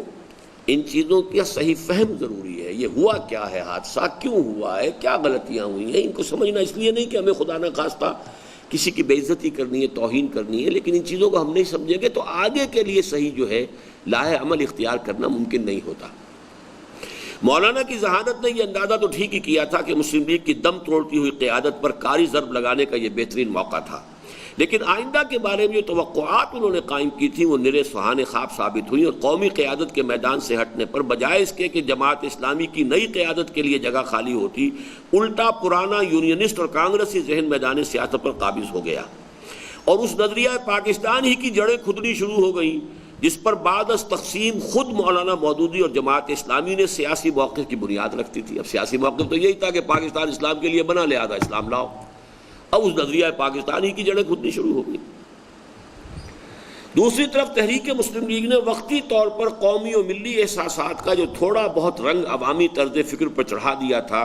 اس کے پھیکے پڑتے ہی خالص مفاد پرستی، کنبہ و قبیلہ پروری اقربا نوازی کا دورہ ہو گیا اور سیاست کے میدان میں بدترین جوڑ توڑ اور سازشوں کا بازار گرم ہو گیا۔ میدان سیاست کے اس اختلال کا لازمی نتیجہ یہ نکلا کہ حکومت سیاسی جماعتوں کے ہاتھ سے نکل کر رفتہ رفتہ سروسز کے جانب منتقل ہوتی چلی گئی۔ پہلے سول سروس نے سنبھالا معاملہ، کہنے کے اوپر وزیر بیٹھے ہوئے ہیں لیکن حقیقت میں سارا سیکریٹری اور یہ وہ آج کل بھی جو بڑا واویلا بنا رہے ہیں آپ کے وہ MNAs وغیرہ بھی کہ اصل حکومت تو ان کے پاس ہے، یہ لوگ ہیں اصل میں با اختیار، ہم کہاں ہیں۔ تو یہ جو بیوروکریسی ہے، سول بیوروکریسی، اس نے پہلے قبضہ کیا، اسے سول بیوروکریسی میں سے نکل کر آ گیا ملک غلام محمد، اس کا سیاست سے کیا تعلق تھا؟ اسی سے نکل کر آ گئے چودھری محمد علی صاحب، ان کا سیاست سے کیا تعلق تھا؟ وہ تو گورنمنٹ کے ملازم رہے تھے پورے انڈیا میں، اور یہاں بھی آ کر گورنمنٹ کے ملازم تھے۔ تو اس حوالے سے وہ اب سروسز کی طرف معاملہ چلا گیا، تاکہ 1958 میں صدر ایوب نے تمام سیاسی جماعتوں کو کل عدم قرار دے کر فوجی حکومت قائم کر دی اور تمام اختیارات اپنے ہاتھ میں لے کر ایک طرف حکومت کا پورا نظم و نسق سروسز کے حوالے کر دیا۔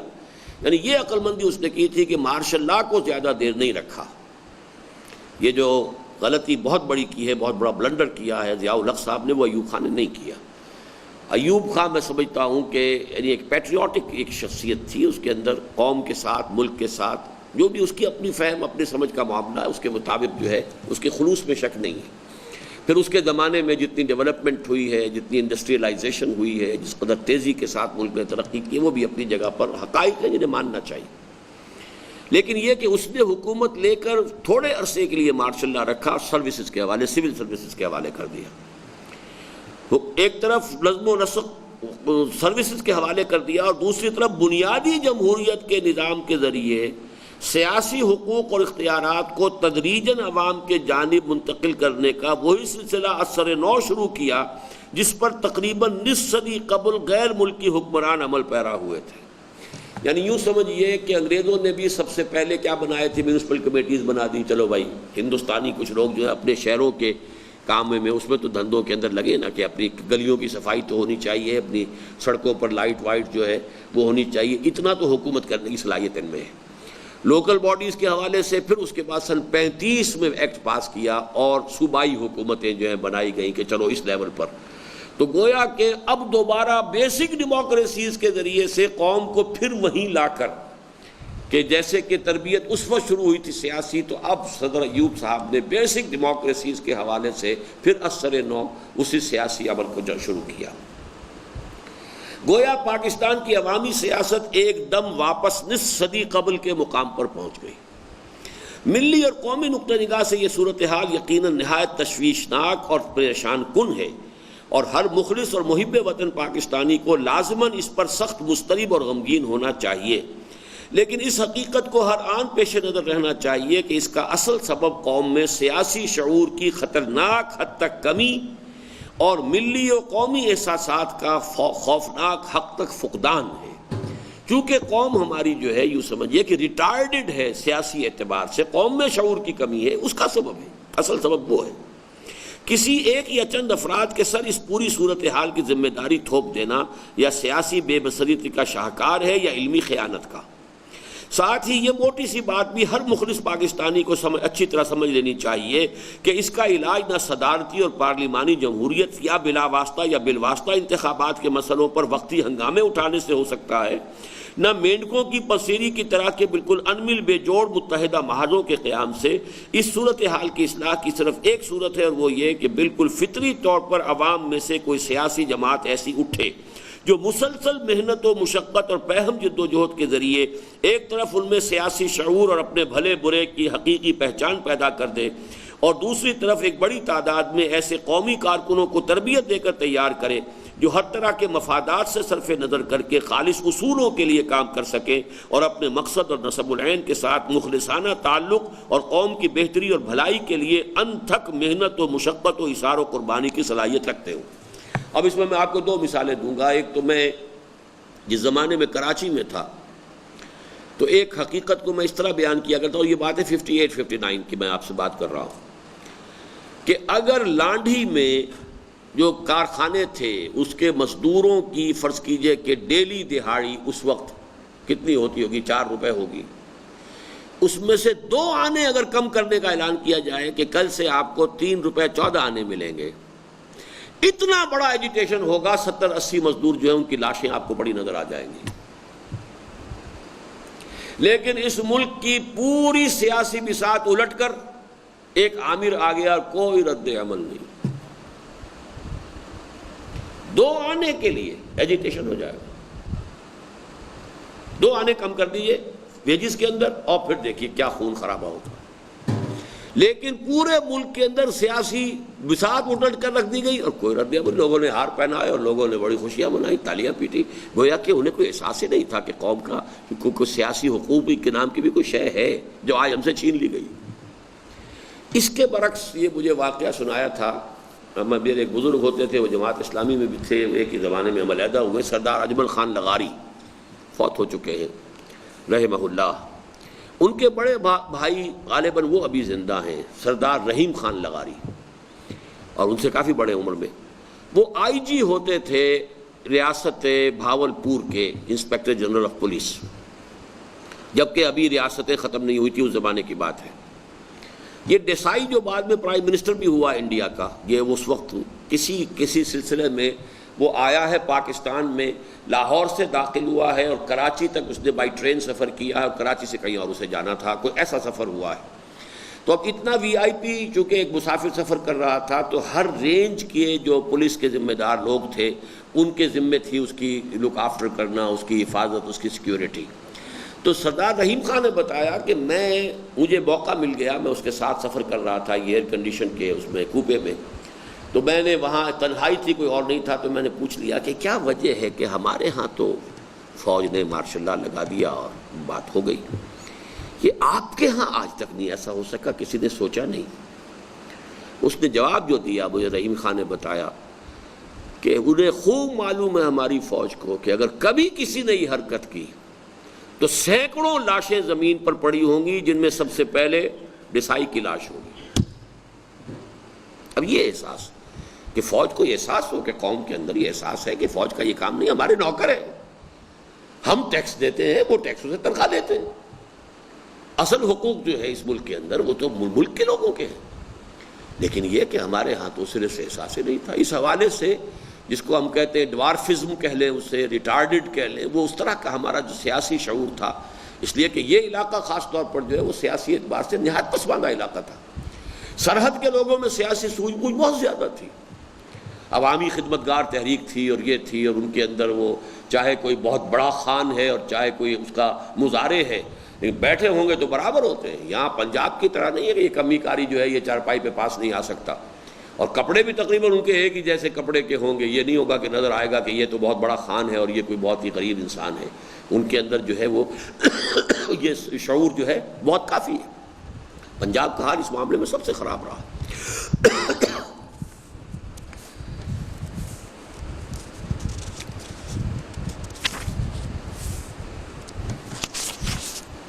1951 میں جبکہ مسلم لیگ ابھی موت اور زندگی کی کشمکش، یہ ہم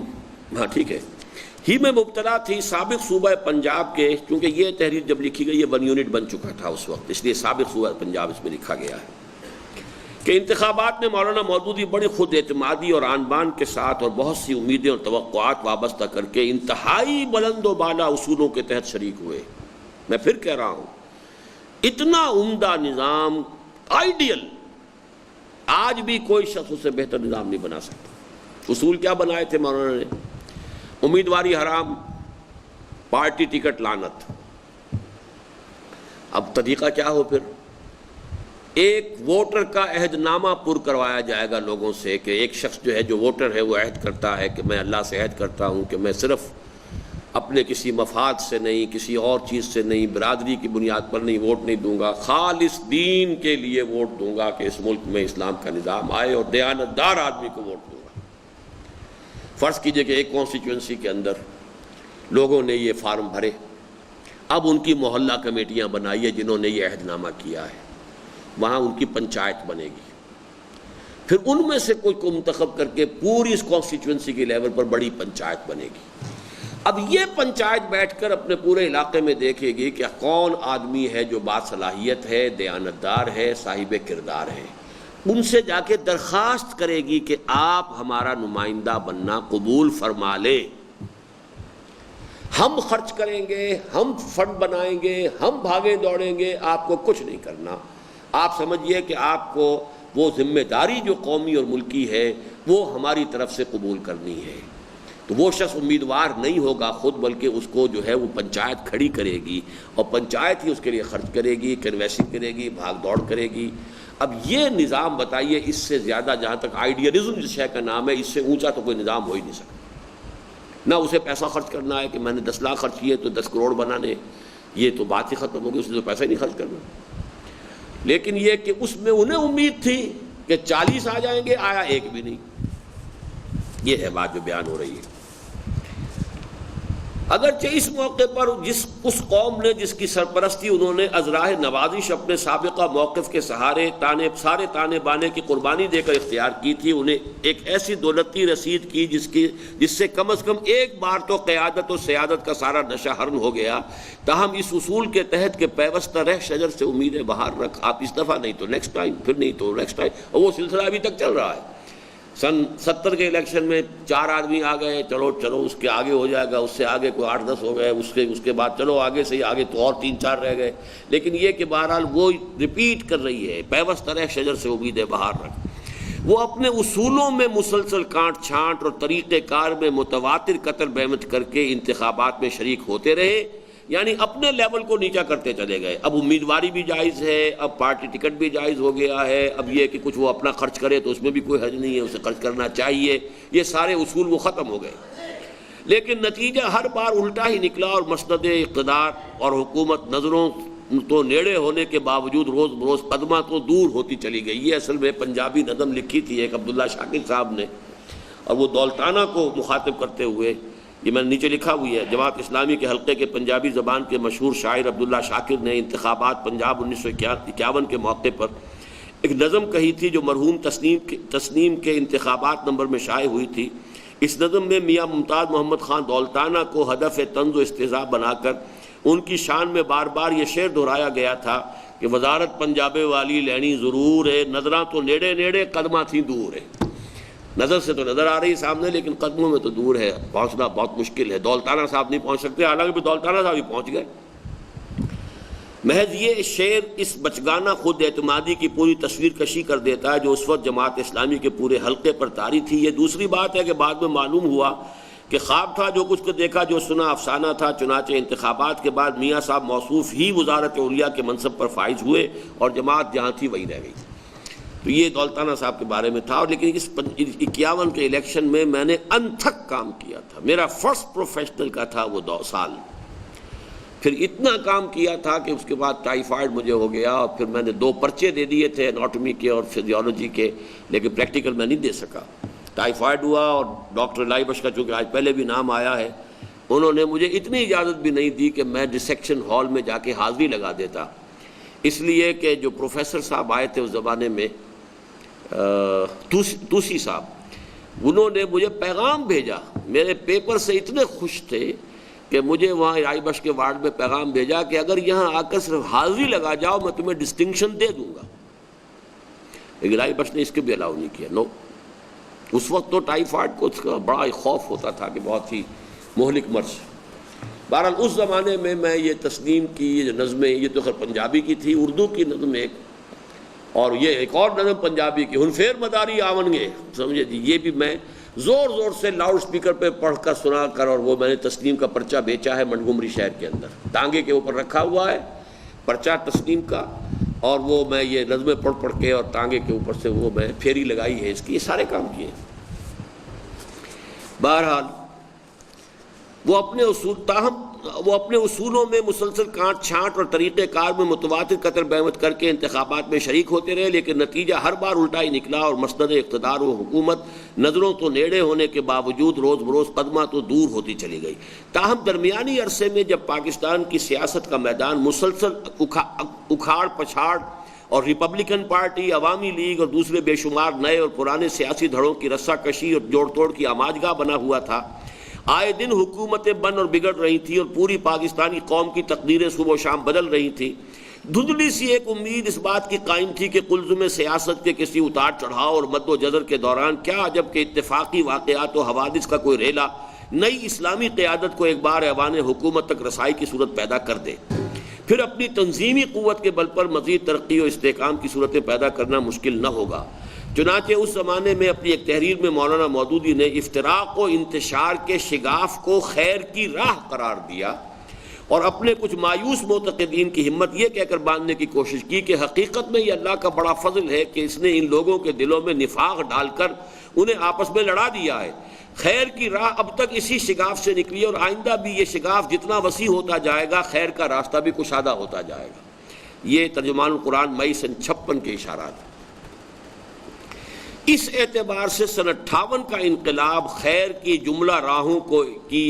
ایک یکبارگی مسدود کرنے کا سبب بن گیا۔ مارشل لا آ گیا، اب وہ نفاق اور وہ اونچ نیچ اکھیڑ پچھاڑ یہ وہ صبح و شام بدلتی ہیں ان کی تقدیریں، وہ معاملہ ختم ہو گیا جس میں امید تھی کہ کسی وقت مد و جزر میں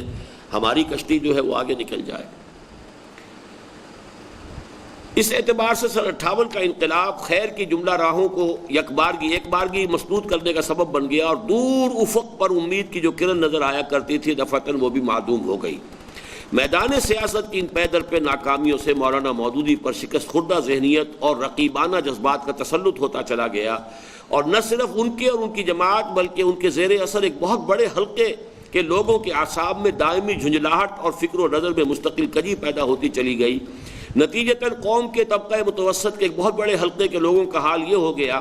کہ ایک طرف تو توازن و استحکام کی حالت میں ان کا دم گھٹنے لگتا ہے اور ملک کے طول و عرض میں کسی بھی قسم کے انتشار و اختلال کی خبر سے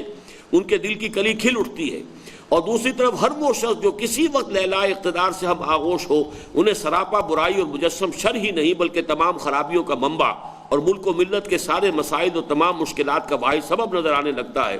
اور جو کسی بھی ٹوٹی پھوٹی حزب مخالف سے تعلق رکھتا ہو قطع نظر اس سے کہ وہ خود اس کے نقطہ نظر سے ملک و ملت اور مذہب و دین دونوں کے لیے کتنی ہی مضر و مہلک ہو، وہ خیر کل نہ صحیح جزوی خیر بہرحال بن جاتا ہے۔ یہی وہ طرز ہے جس کے تحت مولانا مودودی ایسے بظاہر ٹھنڈے دل و دماغ کے مالک اور متحمل مزاج و بردبار انسان کے منہ سے ایسے غیر متوازن جملے نکلتے ہیں کہ اب یہ جملہ کہا تھا سن 64 میں مولانا مودودی نے، جبکہ ایوب خان کے مقابلے میں تمام اپوزیشن نے مل کر اور فاطمہ جناح کو کھڑا کیا تھا۔ جملہ کیا تھا؟ ایک طرف ایک مرد ہے جس میں سوائے اس کے کہ وہ مرد ہے اور کوئی خوبی نہیں، اور دوسری طرف ایک عورت ہے جس میں سوائے اس کے کہ وہ عورت ہے اور کوئی عیب نہیں، اور عورت ہونا تو عیب نہیں ہے،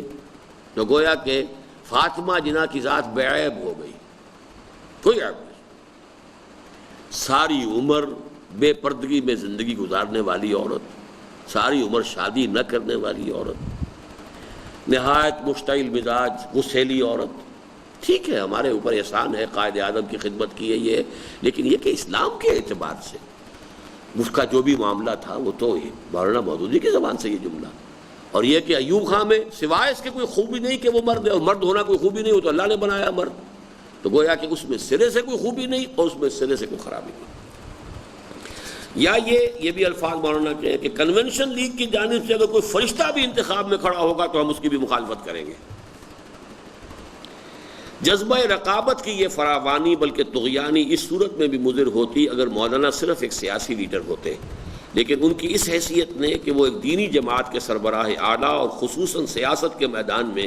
اسلام کے اجارہ دار بھی ہیں، اس صورتحال کو اسلام کے لیے سخت خطرناک بنا کر رکھ دیا ہے، جس کی سنگینی میں مزید اضافہ اس سمر سے ہو گیا ہے کہ اگرچہ ادھر ایک عرصے سے مولانا مودودی اور جماعت اسلامی کا کوئی باقاعدہ ربط و ضبط علماء کے ساتھ نہیں ہے، یہ سن 67 کی بات ہو رہی ہے، اب تو پھر ملی یکجہتی کونسل بنی ہے، لیکن یہ کہ ملی یکجہتی کونسل کا تو پھر ٹیسٹ آئے گا الیکشن، اس وقت کھڑی رہے تو یکجہت رہے تب تو یکجہتی ہے، اب اس وقت پھٹ گئی تو پھر وہ یکجہتی تو نہیں ہے، بہرحال وہ جب وقت آئے گا دیکھیں گے۔ اور اب غالباً وہ اپنے سیاسی حوصلوں کی تکمیل کے لیے علماء سے اتحاد کو کوئی اہمیت بھی نہیں دیتے، بلکہ اس کے برعکس ایک عرصے سے ان کی ساری نشست و برخاست ان خالص سیاسی لوگوں کے ساتھ ہے جن کی ایک عظیم اکثریت کو الا ماشاءاللہ دین و مذہب سے عملی لگاؤ تو دور رہا کوئی لفظی و قولی مناسبت بھی نہیں ہے، جیسے مثلاً مرحوم حسین شہید سہروردی۔ تاہم یہ ایک امر واقعی ہے کہ ایک طرف مولانا اور جماعت اسلامی علماء کرام کی جدید تعلیم یافتہ طبقے اور خصوصاً اس کی مغرب پرستانہ ثقافت اور طرز بود و باش سے بیزاری کو اپنے سیاسی مقاصد کے لیے استعمال کرتے ہیں، اور دوسری طرف علماء کرام بھی خالص دینی اعتبار سے خود مولانا سے شدید بیزار ہونے اور ان کے بعض نظریات کو شدید نوعیت کی ضلالت و گمراہی سمجھنے کے باوجود سیاسی میدان میں ان کے مذہبی رول کو بنظر استحسان دیکھتے ہیں، بلکہ ان کے ایک طبقے نے تو گویا اس معاملے میں جماعت اسلامی کی بے ضابطہ قیادت کو قبول کر لیا ہے۔ اس طرح اگرچہ اس وقت کوئی باقاعدہ مذہبی کیمپ یا دینی محاذ تو موجود نہیں ہے، تاہم مختلف دینی جماعتوں، حلقوں اور مذہبی طبقوں کے مابین اتحاد و اتفاق کے مظاہرے وقتاً فوقتاً ہوتے رہتے ہیں، جیسے مثلاً ایک عید الفطر سن 67 کے موقع پر اور دوسرے سن 68 میں ڈاکٹر فضل الرحمان کے خلاف۔ میرا یہ خیال ہے کہ عید الفطر کا واقعہ بھی سن 68 کا ہی تھا، واللہ اعلم۔ اس طرح اگرچہ اس وقت کوئی باقاعدہ مذہبی کیمپ یا دینی محاذ تو موجود نہیں ہے، تاہم مختلف دینی حلقوں اور مذہبی طبقوں کے مابین اتحاد و اتفاق کے مظاہرے وقتاً فوقتاً ہوتے رہتے ہیں، جو اس اعتبار سے تو بہت خوش آئند نظر آتے ہیں کہ ان میں اتحاد و اتفاق کی جھلک نظر آتی ہے، لیکن چونکہ اس اتحاد کی بنیاد کسی مثبت تعمیری جذبے کی بجائے خالص منفی طرز فکر پر ہے، لہذا در حقیقت اسلام اور پاکستان میں اس کے مستقبل کے نقطہ نظر سے نہ صرف یہ کہ اس میں افادیت کا کوئی پہلو نہیں ہے، بلکہ الٹا مضرت اور نقصان کا شدید احتمال موجود ہے، اور یہ بات ہر اس شخص کو اچھی طرح سمجھ لینی چاہیے جو پاکستان میں اسلام کے مستقبل سے مخلصانہ دلچسپی رکھتا ہو کہ علماء کرام کے ایک طبقے کا عمومی عدم اطمینان اور منفی طرز عمل اور جماعت اسلامی کی مستقل رقیبانہ جذبات کے ساتھ سیاست کے میدان میں اسلام کی سرپرستی سے اس ملک میں اسلام کا مستقبل مخدوش ہوتا چلا جا رہا ہے۔ یہ ہے اپریل سن 67 کی بات۔ اب یہ آج کا تو ہمارا جو تھا نصاب وہ ختم ہوا،